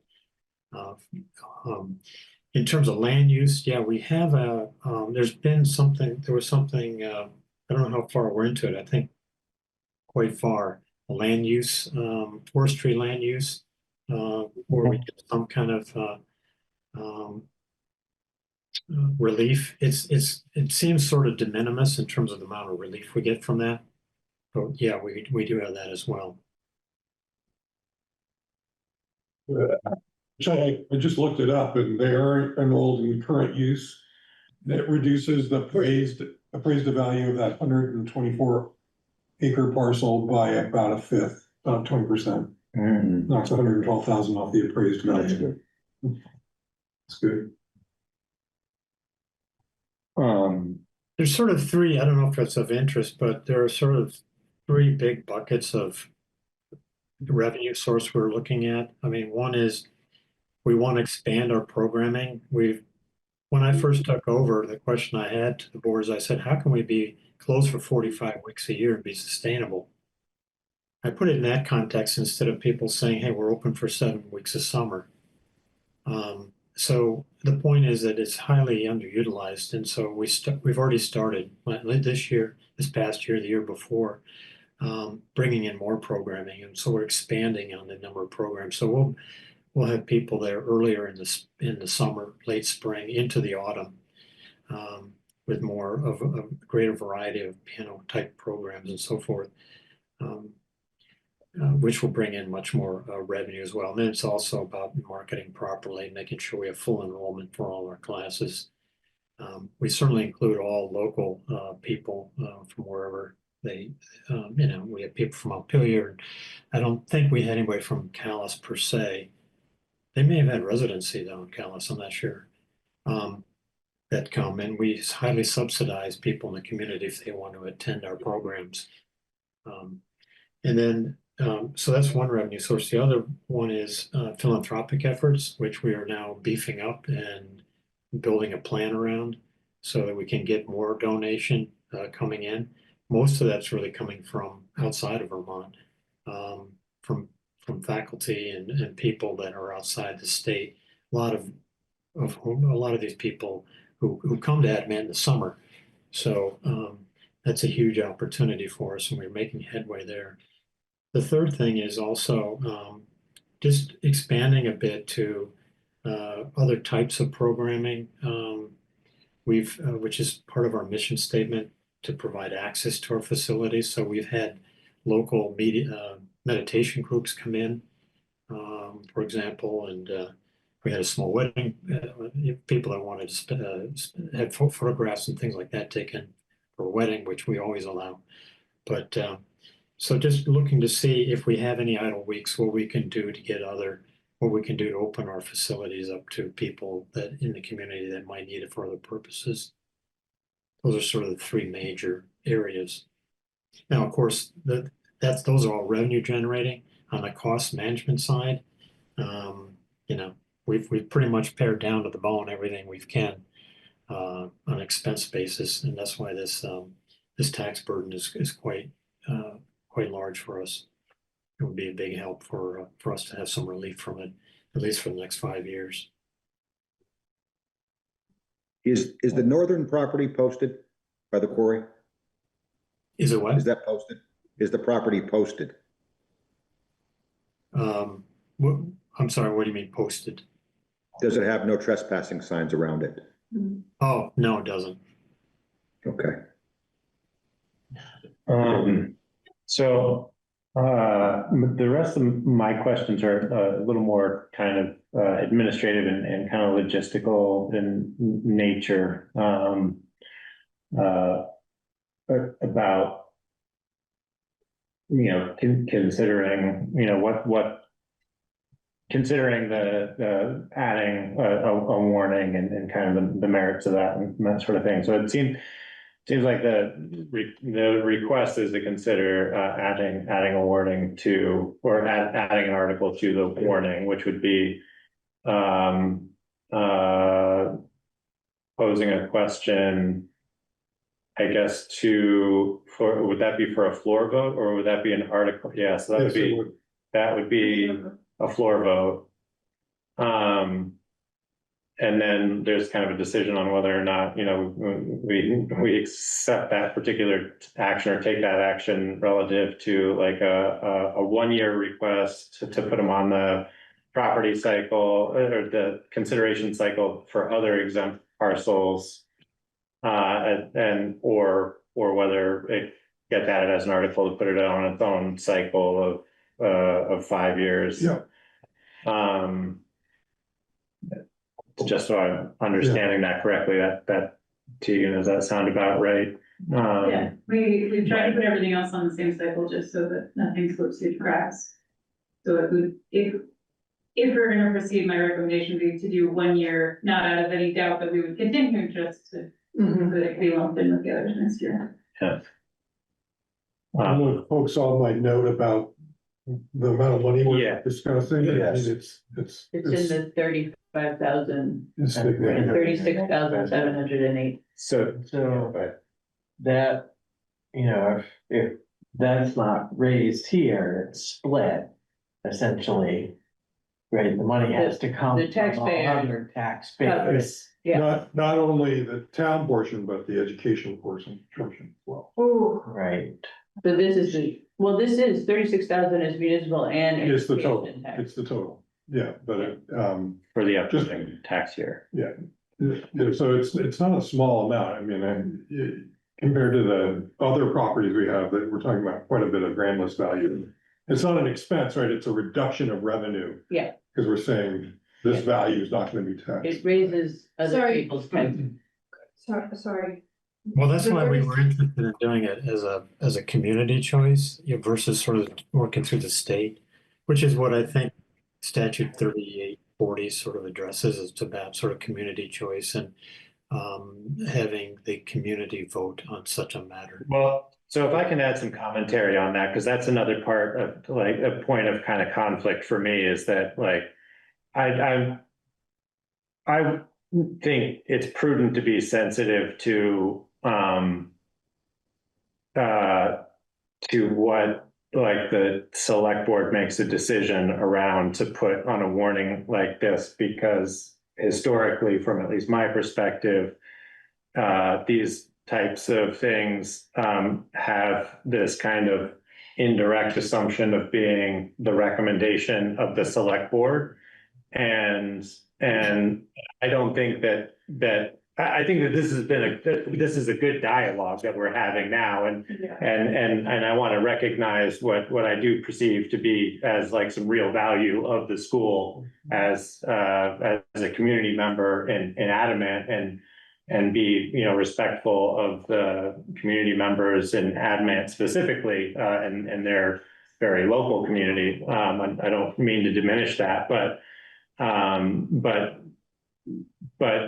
this wouldn't be, I'm sensitive to the fact that this could be perceived as a recommendation, and then also as a floor vote, you're really only getting the input of the people who are able to attend and comfortable weighing in on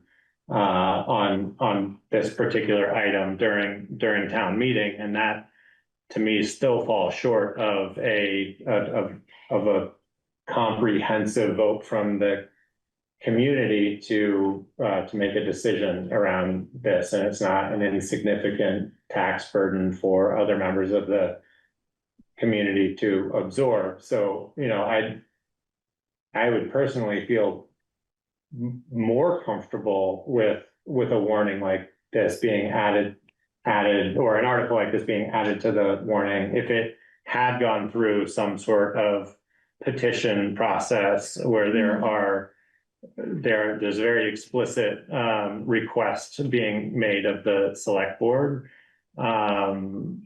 because that I just really want to be sensitive to the perception of an article being added as a decision of the select board, even if it, you know, passes a legislative sniff test to do so, because, you know, this could have some pretty significant budgetary implications for households that may not feel like they've been able to weigh in or get all of the information about making an informed decision. So, yeah, Martin, can I ask, have you been in conversation with members of the community in Adamant? Are there people there who have, you know, are in support of this? It would normally be the sort of thing that we would receive by a petition by people, you know, asking us to add something to the ballot, with, you know, the signatures of voters. So wondering if I'm sure that there are people in Adamant who are big fans of the music school, and I'm just wondering the extent to which you're in conversation with them. Yeah, excuse me, no, that's a good question. There was a well-attended town hall at Adamant, more than one, but one in particular, where a gentleman came to present.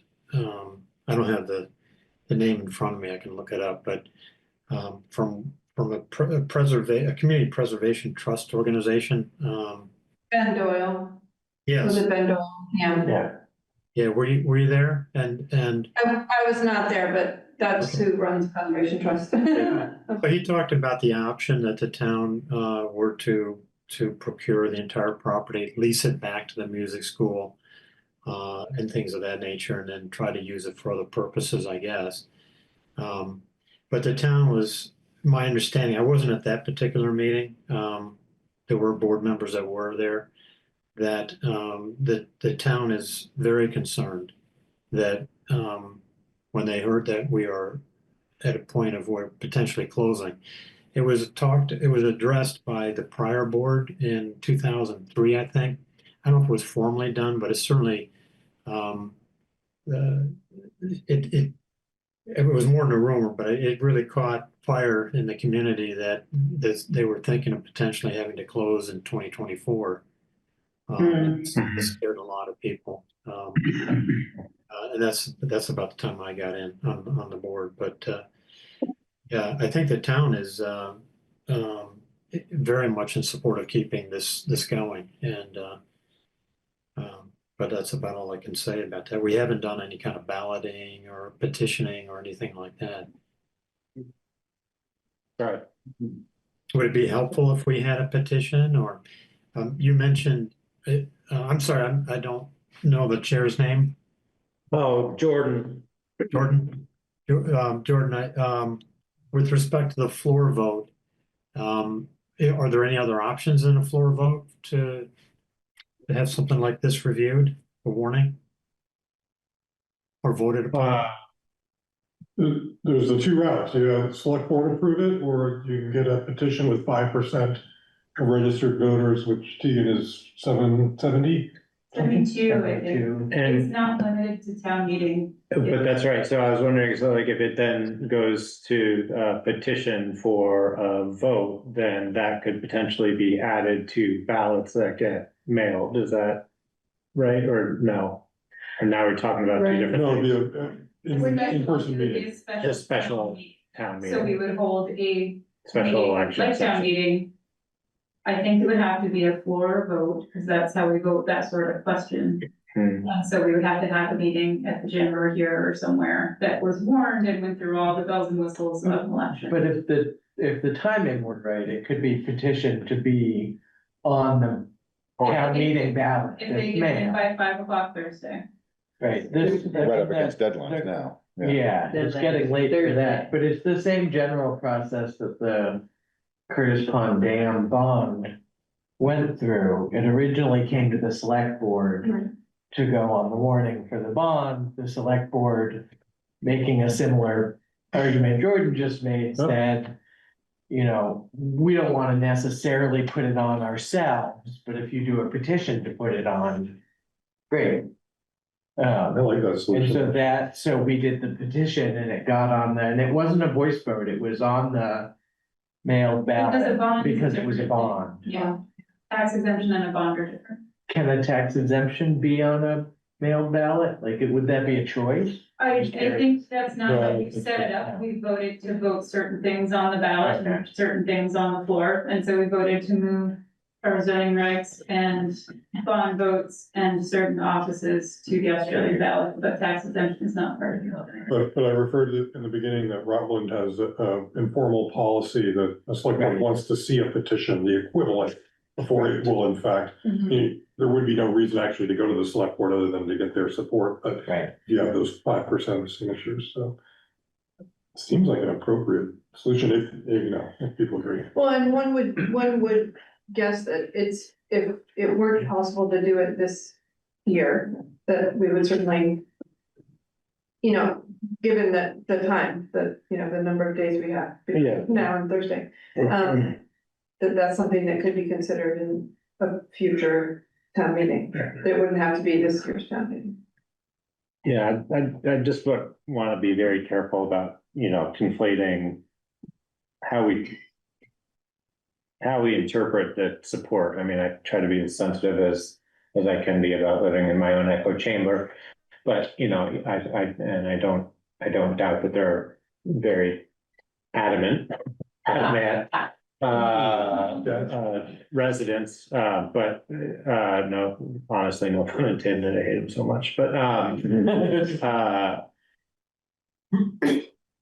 at a minimum, I'd feel most comfortable kind of seeing that representation from a petition of that intent, but for something that's so large, I'm kind of curious what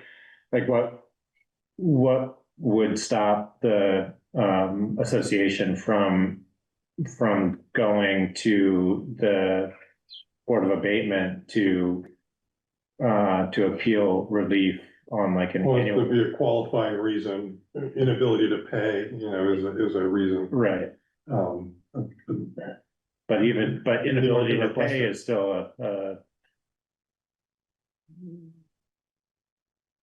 there's some discretion around how that's determined, is my understanding, and Yeah. the times that I've served. Board has a process. So it's a process, but it does afford the Board of Abatement and the association to work through a very similar dialogue that we've just been having with Martin about the financial structure and circumstances of the organization as a means of temporary relief from tax burden. Somewhat less democratic process, I would say.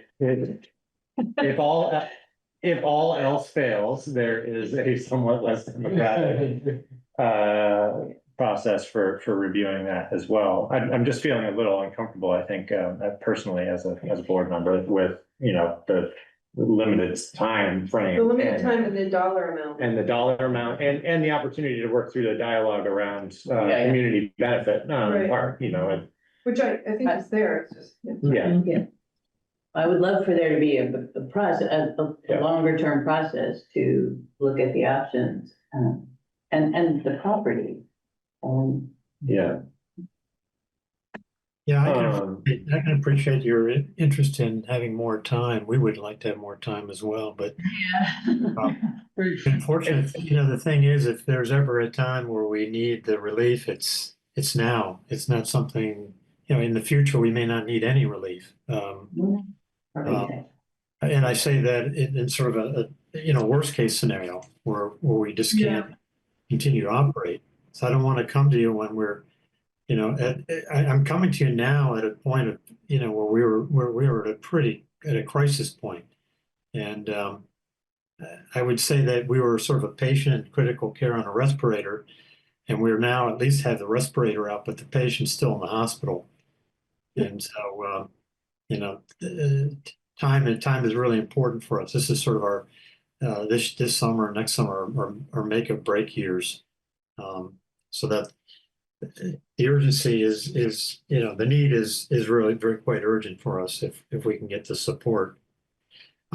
Is it if you bring a warning, is it construed then as support of the select board? I mean, or is there any sort of duty to bring certain things to the community, so it's not perceived as validation on your part?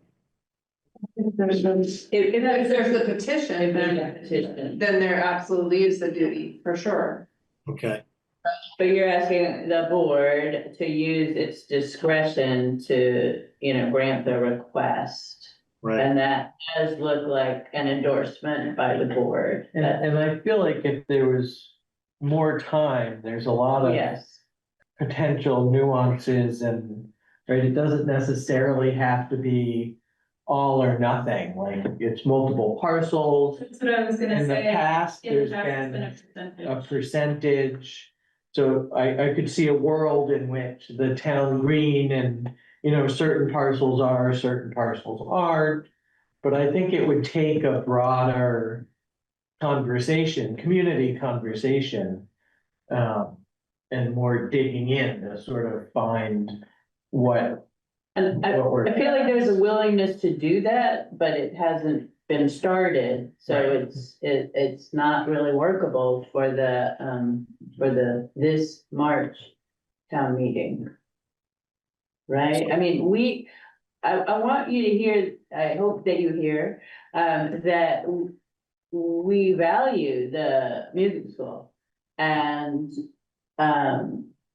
yeah, it's rough to be a nonprofit in Vermont, like these days. And it's also rough to be a municipality. it's rough to be a property owner. Yeah. And it's also rough to be somebody trying to find affordable housing Yes, in a yes. community that has these types of resources. So, Yeah. I think The- another part of that for me is like, not any organization has to make really hard decisions about their assets, and we're talking about multiple parcels and multiple usage, and any decision to make it easier for an organization like this to hold on to these parcels still blocks out a person from potentially buying a property that's coming up for a parcel that's coming up from sale, and that might be a stretch, but like, we got to start having these conversations in a way that is meaningful and allows the community to actually participate in the dialogue. So If that's what's being, Yeah. proposed. Isn't when you talk about parcels and plural, to us, the campus is all integrated into one big, sort of unified use. Right? Yeah. It's not like we have 100 acres just sort of sitting empty. It's got piano studios in it and things of that nature. But Are there residential units like in the village that are part of your property Yeah. also? in the village and Yeah. also up on Quarry Road, up in the boondocks there. So houses? Yeah, one thing that you mentioned, Jordan, that we'd like to have conversations with the community at some point is when you talk about affordable housing. I don't know if you ever have a need for temporary affordable housing, because we have a lot of space in the off season. But it's temporary, but I don't know if there's ever sort of that, if there's, could be some kind of thing we could help fulfill in terms of need. But we just sold. Yeah. this- Yeah, absolutely. I mean, I have all kinds of thoughts and ideas, but part of it is wanting to be able to kind of, work through that and work through that dialogue in a way that, helps the association realize, its goals and mission, and helps the community realize, its needs or protect these things, within the community, but. I mean, We'd rather not chop up our campus either. We just sold off a piece of property just to get some cash flow. So we'd prefer not to continue down that path of selling off parcels. But we just sold a house in December. Yeah. So, which is, the good part of it is that this gives us some breathing room. It actually allows us to be open this summer and probably part of next, in combination with us doing everything else that we have to do. But that's the state we're in. How do you feel about if we're able to, just because we have a really, kind of an urgent or critical matter, if we were to try to do the petition process, would it sound like that would be your preference if we could pursue that? Well, the deadline is Thursday at 5 o'clock. Thursday at 5 o'clock is the deadline, so that's a little rough to collect that many signatures. This Thursday? Yeah, correct. but then it's a essentially sure thing. It's not, it takes the decision out of our It takes hands. the select board, And we. it puts if you it on were- the ballot Yeah. if you it's were a successful. Provide those signatures, then we would, then it would be on the ballot for sure. Can I ask you a question about, if we were, I understand there's sort of 5 years of relief. What if we were, can you provide 1 or 2 year type of relief as part of, or doesn't it work that way? I think it could be, if the petition was a request for a single year of relief, that seems like kind of the Goldilocks opportunity here. If there's a way to motivate folks around getting a petition in for an article requesting a single year of relief, then that gets it on as a separate floor vote for this upcoming warning that has a deadline of the 5th. It can also be Or partial, Thursday. Yeah. partial exemption too, if you Right. make it more palatable for voters. Did you hear that, Martin? Yes. Doesn't have, it wouldn't have to be the whole amount. When it was previously exempt, it was partial. Was it 40? Do you remember? I can't recall. I didn't write it in my notes. I can't remember, but it was partial. So it might have had- been 70. It I had know an the exemption. Adamant Community Club was 70 for a while, but I can't remember what it was. I think I read somewhere that the music school was, I wanna say it was 70 So it had for an a period exemption. of time and then it And sort it of expired. expired. Yeah, back Quite a while ago, right? in the early 80s. In the 80s, 90s, yeah. Yeah, the ACC, the Automatic Community Club, we actually rent that in the summers, and so we've been supporting them as well and putting in air conditioning and essential air and things like that in years past, but that was passed, and so if we were to look for, let's say well, 1 year's, the 2 most critical years are this and next. And they're sort of contiguous, with all the activity. Would that be something that you'd be willing as a select board to just put onto the warning list, a 2-year exemption?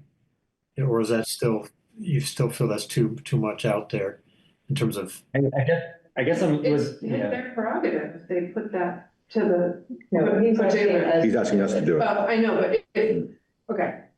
I guess I'm having a kind of a logistical struggle here, because like we don't have specific language to make a decision around or terms to make a decision around tonight. And that I would, considering we're gonna be deciding on how to structure the warning tonight, you know, it seems kind of messy and premature to make a decision around that. And tonight is the only opportunity to make a decision around that as a select board, but the, Put a fine point on that. You just spent like over 5 months on the budget. yeah, And this item is worth about over a point and a half. Right, that's what It's not small. yeah. And albeit a narrow window, there is still a window for adding an article through petition that if it were organized and submitted to, you know, to town clerk by Thursday, then that would get it on for town meeting. So yeah. So you say there's 5% requirement. How many residences are there in total? I think the number is the threshold is 70. I think you need The 72. town clerk says it's a 72 signature requirement. Okay. But when you say, how many, is it based on number of residents or households? It's based on registered voters. Registered voters. Yeah, 72 people. Okay. And you'll just have to be careful since Adavan is so close to East Montpelier. You'll probably have a lot of East Montpelier folks who want to sign, and you'll have to explain that it's not, their names can't be on it. They need to be Calais voters. I'm sorry, what was that? They need to be what? They need to be voters of Calais, the town of Sure. Calais, Right, not East Montpelier. As you know, Adamant sits on the line. exactly. So, Jordan, I certainly heard your reservation and understand. You know, given the sort of last minute request, so. What I'm hearing is it makes sense if we try to get a petition going, so it sort of takes you out of that bit. Yeah, and also I think, you know, refines the language. I think we're falling short of being able to kind of formulate the language tonight and what that would need to be Right. to approve it for adding as an article. He proposed language in his letter. Right, but it sounds like at a minimum, there needs to be, there wants to be some dialogue around what that is. So I'm not hearing consensus around what the terms of that language would be. And I'm also feeling sensitive to time and the Yeah. rest of the agenda. And so, you know, I think if there's an opportunity for Martin, maybe over the next couple of days to be in contact with the town clerk about their requirements, and if there's a select board member who can help kind of facilitate some more dialogue around that in the coming days, then I think that would be appropriate to kind of keep that moving if there is a shot at adding it to the warning. But tonight, I'm not sure that we're going to be able to entertain anything specific. I agree with that. Yeah, that seems very reasonable and certainly understandable. Yeah, thank you, Martin. I mean, it is, it's an important conversation, and happy to continue to entertain it in the coming months and find other opportunities to help guide the organization through finding relief in the short term. There are other avenues, I think, that are worth and possible for pursuit. Okay, so I'll reach out to the town clerk and just sort of try to understand the process and procedures and deadlines for a petition. And of course, that's it's a very short timetable for us as well to try to get that done. But Yeah. let's say hypothetically, because we got a zillion other things going on, of course, at the same time, but hypothetically, we're able to get a petition formally done according to the provisions that, you know, you have for the town and so forth. Does it then automatically mean that we would be potentially on the, or automatically mean we could get on the list? The warning. It would be on, yeah, it would be a dedicated article on the warning, for a floor vote and town meeting. And then that would allow us some time, because that's in when, March? Mark, Yeah, So that would at least allow a little time, even to keep dialogue going with you folks in the select board. yeah, absolutely. You know, Yeah. some sort of buys us maybe a little time. Yeah. Even if we find out that after we get it, if we're successful getting the petition done, in ongoing dialogue with you, if we determine it's not the right time or right place, whatever it is, we can always pull it, right? We just don't, I assume you can always pull out. Uh, I mean, if you're on the dock, once it's on the warning, it'll be on the warning. You could send a representative to town meeting that says, we don't, this is not what we want right now, we'd like to retract it and request that voters vote no. I don't think any voters would have trouble being told, let's just vote no. Right. Yeah, Right. But you can't. right? Okay. Not that I that's necessarily what we'd want to do, but I'm just, in case we have some miraculous discussions and things come up before, you know, it sounds like we could sort of suspend ourselves from that meeting. And like you said, with a no vote or something, I mean, yeah. okay.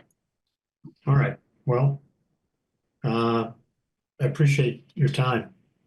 Yeah. Well, thanks for all your volunteer thank you, work. Martin, and thanks for the volunteer work from all the fellow volunteers to another. We know that this is hard work but important work. Yeah, I mean, And, you know, after 83 years, it just would be so sad to see it close down. It just, that's what keeps us going. You know, I have a working board and all our meetings are run 2 to 3 hours and they're twice a month.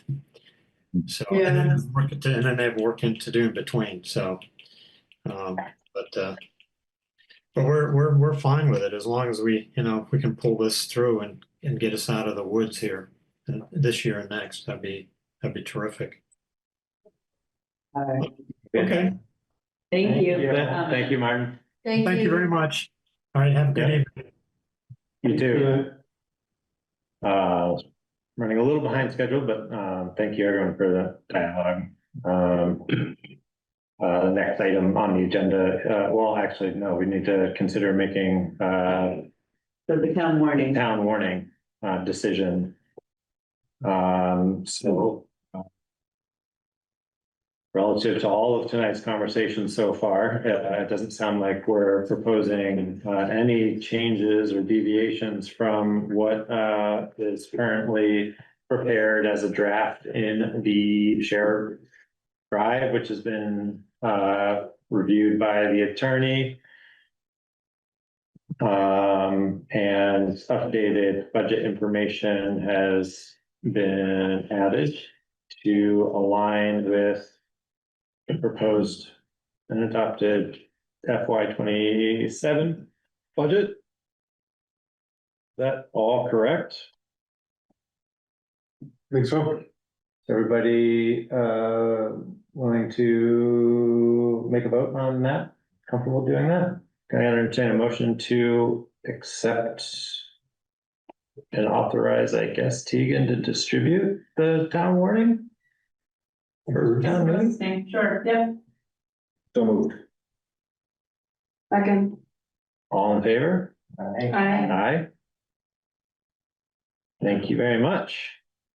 So you all will sign it next time? Yeah, I'll Uh, bring a copy for signing. let the Thursday deadline pass and then sign. Yeah. yeah.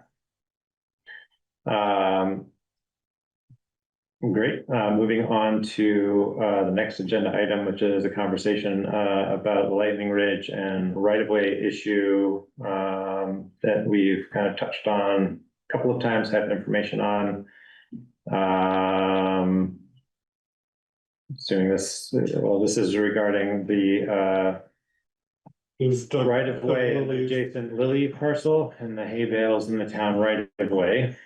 So. So I said I'd speak with the attorney about our options and basically pointed to the same statutes as when this happened 2 years ago. So we dusted off the letter that we had sent Doug 2 years ago. I put a draft of that in the folder just this evening. And Yeah. the attorney provided an updated version of that. So this Okay. is the The one letter in that, the email is, The one in the email from 5 o'clock or 4 o'clock. okay, So that'd be the one to not consider, the I one in think. the folder. Correct. I think they're pretty similar. Okay, just sent thank it you. on seven. Alright. Thank you. Yeah, and what, this worked, well 2 years ago. There was a letter coming from the select board at that time. Okay. I have additional information, just information for the select board. Mr. Lilly has also been in contact with the Lieutenant Governor of Vermont about this issue, and the Lieutenant Governor has been in touch with the Calais representative about this issue. And so if anyone has anything they would like to convey to the Calais representative about this issue, we can do that. The conversation that the two of them had was, this seems like a local issue. And so our representative is poised to let the Lieutenant Governor know what we are doing about it. Okay. Well, I wouldn't say that I disagree with that. I think it is a hyper local, issue. And I don't think relative to the information that we've been, presented to date, and the representations of the status of things that, my opinion on the matter hasn't changed. This is a safety issue and a precedent of setting items in the town right of way that could pose a safety issue to the traveling public is a problem and not acceptable. And so it's discouraging and unfortunate, but it's a clear pattern. And Yeah. Oh, I'm sorry, there was one more thing. Tegan forwarded to us an email no, that didn't come to the select board directly. And that was about speeds. Right?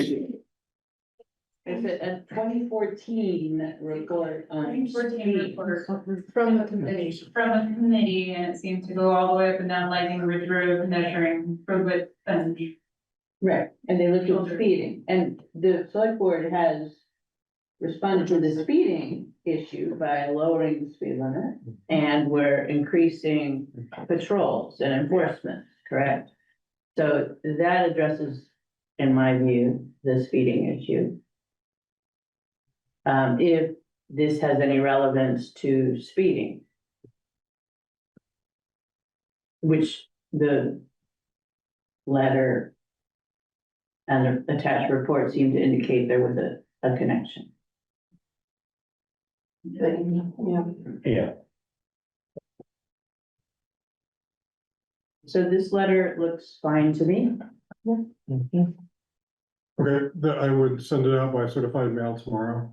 Yeah. And you saw the deadline Yeah. was just the day before the next select board meeting, so we could talk about next steps then. yeah, I think that that's appropriate. Yeah. Right. Well, I don't think that there needs to be any action or decision, it's just authorization to send the letter, as proposed. So thank you, Kari, for working with the attorney to pull it together. We will await a answer action or update, at our next meeting. And with that, move on to. I guess I want to be mindful of folks who are attending on Zoom, if there is any other public comment on that or information to share about the situation. Yeah, Jordan, this is Brent. Hey, Brent. Hey, I know, things have been a little rough up there. I think there's probably one bale that he has that's kind of protecting his maple tree right there, which probably it's definitely a town right away, but it's not in any kind of traveled portion of the road. The long, the short story here is that, our family's been in the town since early 1800s.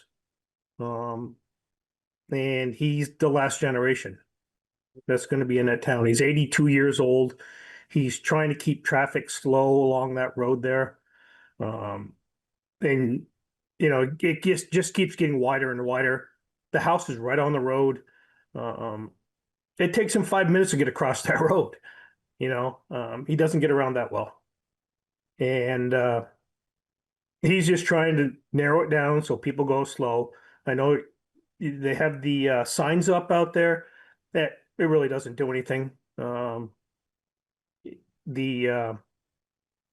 He's just trying to keep it narrow right there so people slow down. He's always, he's in the road. Other parts of the town where the roads are narrow, traffic is quite a bit slower. Adamant, you're talking North Calais, Maple Corners. When they narrow the road up, people slow down. He's strong-willed. He's been in town his entire life, grandparents, great-grandparents. And he just thinks that, he should, I don't know if the right word is respect, but have some say on what happens along his road right there in front of his house. He's been a dairy farmer his entire life. We all know how that works out. You retire, you have no money. He's just trying to survive. So, anything we can do to try to appease him, or I don't think that bale of hay is really, I'd rather run into a bale of hay than that maple tree. He just wants to be heard, recognized, and I don't know, he may not come across that way. But that's really his feeling. So that's all I have to say. Thanks, Brent. I actually have one question. Sure. Did you say that really it's about one bale and not several? That he has a special interest in just the one bale in front of the maple tree? Yeah, if you hit the other bales, you probably will be off the road. Yeah, They're in the right of way. but they're in the right of way, and Brent, I hear what you're saying. I really do. I personally want to try to work through these types of things as respectfully and as mindfully, to the community members who raised them. And,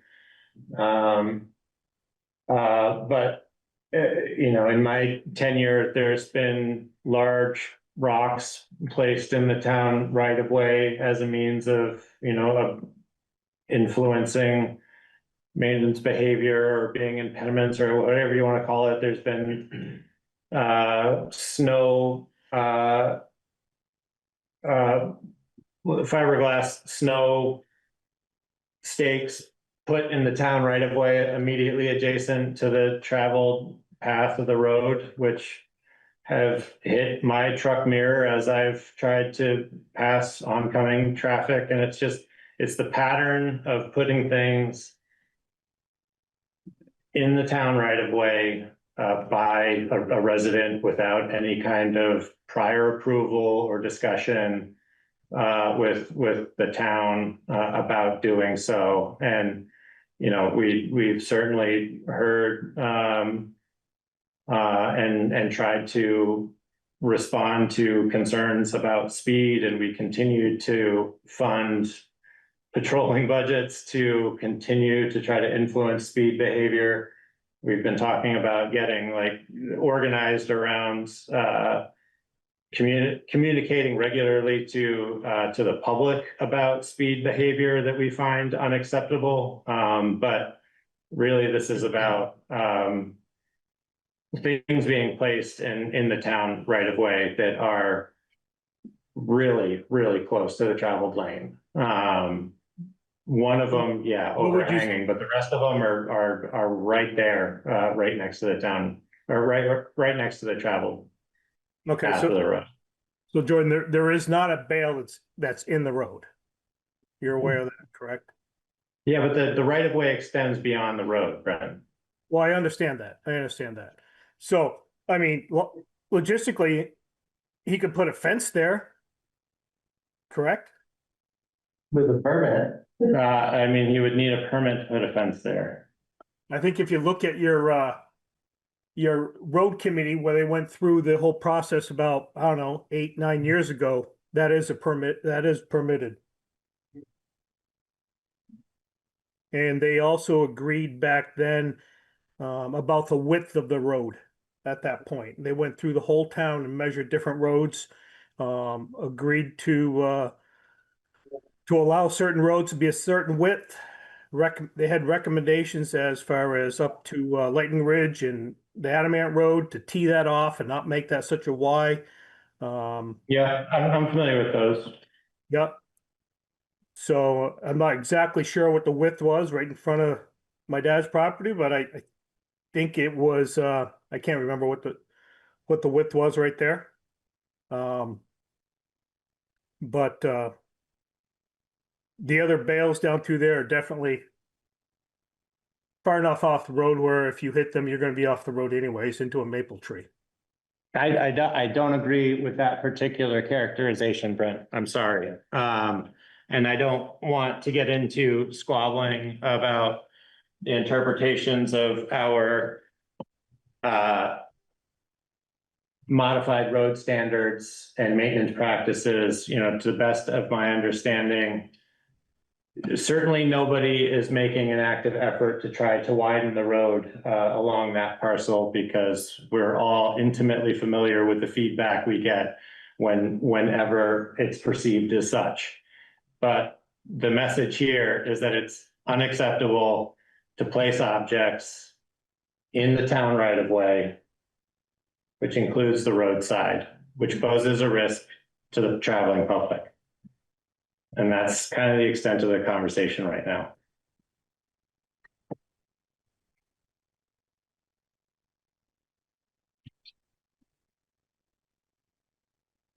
So, with that, if there's consensus to send a letter as prepared, and we're going to go forward with that and move on with our agenda to other administrative items.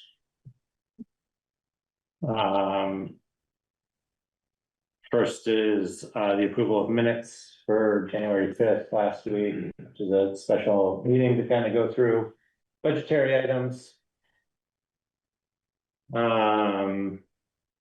Has everybody had the opportunity to review the minutes as posted to the shared drive and prepared? Yes. Yes. Are there any questions or comments on those? No. Can I get a motion to accept the January 5th select board minutes? second, All in favor? Right. Aye. Thank you. And board orders, grade T standard fare and the board orders that were posted to the shared drive. Hopefully everybody's had the opportunity to review those. Or any additional notes in Kari's memo about those. I get a motion to approve and sign the board orders as posted to the shared drive. So moved. second, All in favor? Aye. Aye. Thank you.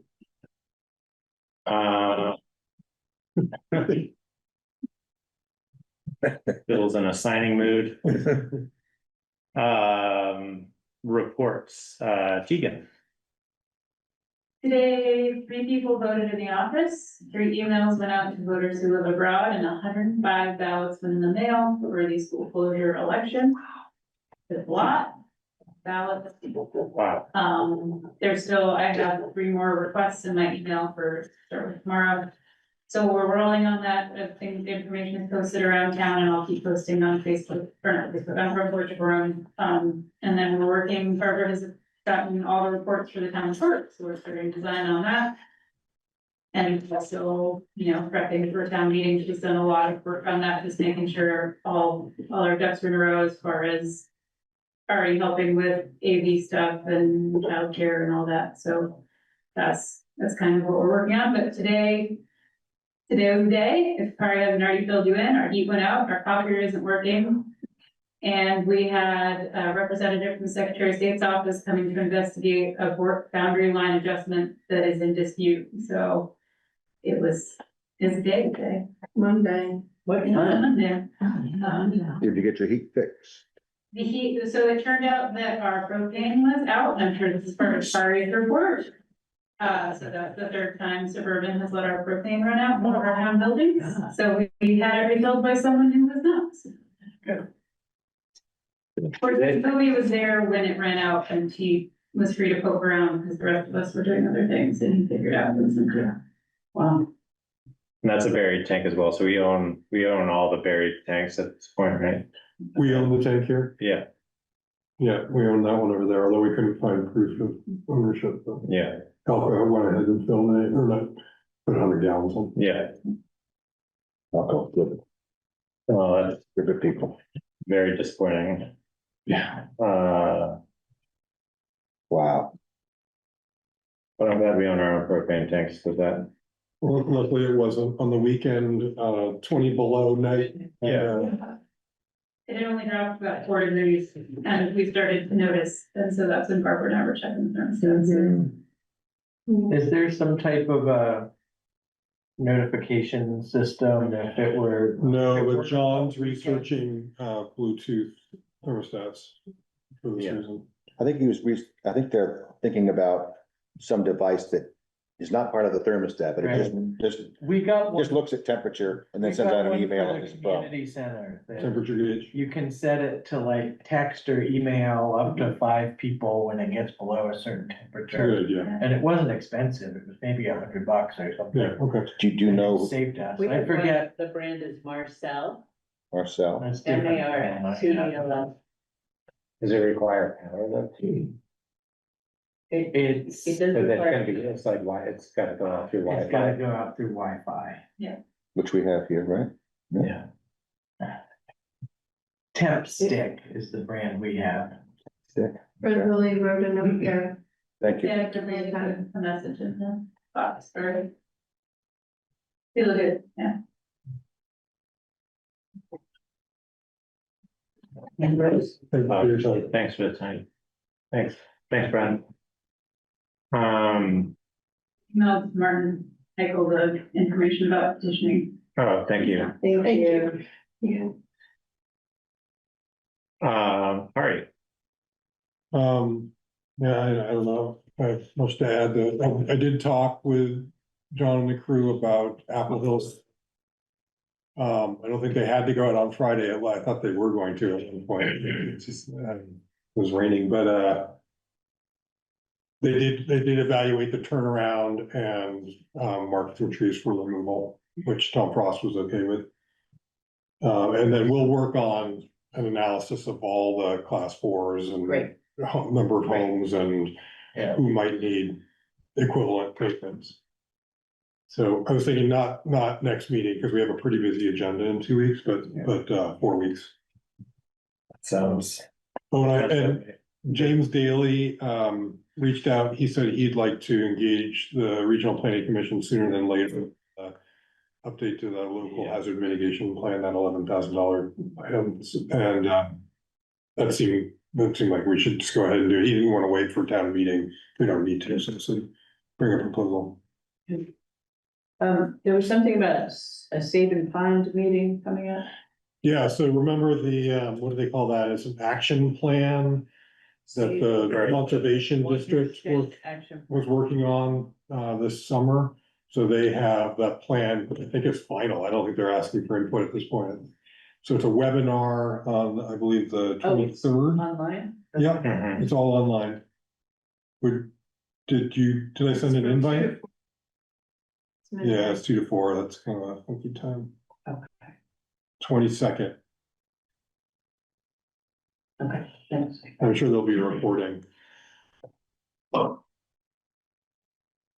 Yeah, I don't think that there's anything for us to do other than kind of keep apprised of it. If there's a portion of a watershed for safety department calls in Calais, and they're gonna be identifying priority projects or opportunities for water quality projects, and yeah. If we knew of road projects in that watershed, we could piggyback and try to apply to them, but I'm not aware of any right now. I'm not aware of it. Most of them I attended one of their earlier informational meetings, and most of the higher priority projects were all in, they were road related, but they were all in Woodbury, so. Yeah. Yeah, All right, thank you. and with that, if there aren't any other items to discuss, call the meeting, yep. Sorry. Barbara, stop the meeting from being adjourned. Yeah, It was just the constable, position. Oh, yeah, No, but you had. Yeah. I guess I just wasn't clear, where that do we land? came up, I think Barbara Butler raised it, like, what do we want to do anything?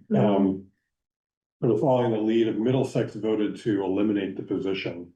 And so we were trying to remember, well, what was the discussion? What are the implications of not eliminating it or not filling it? So,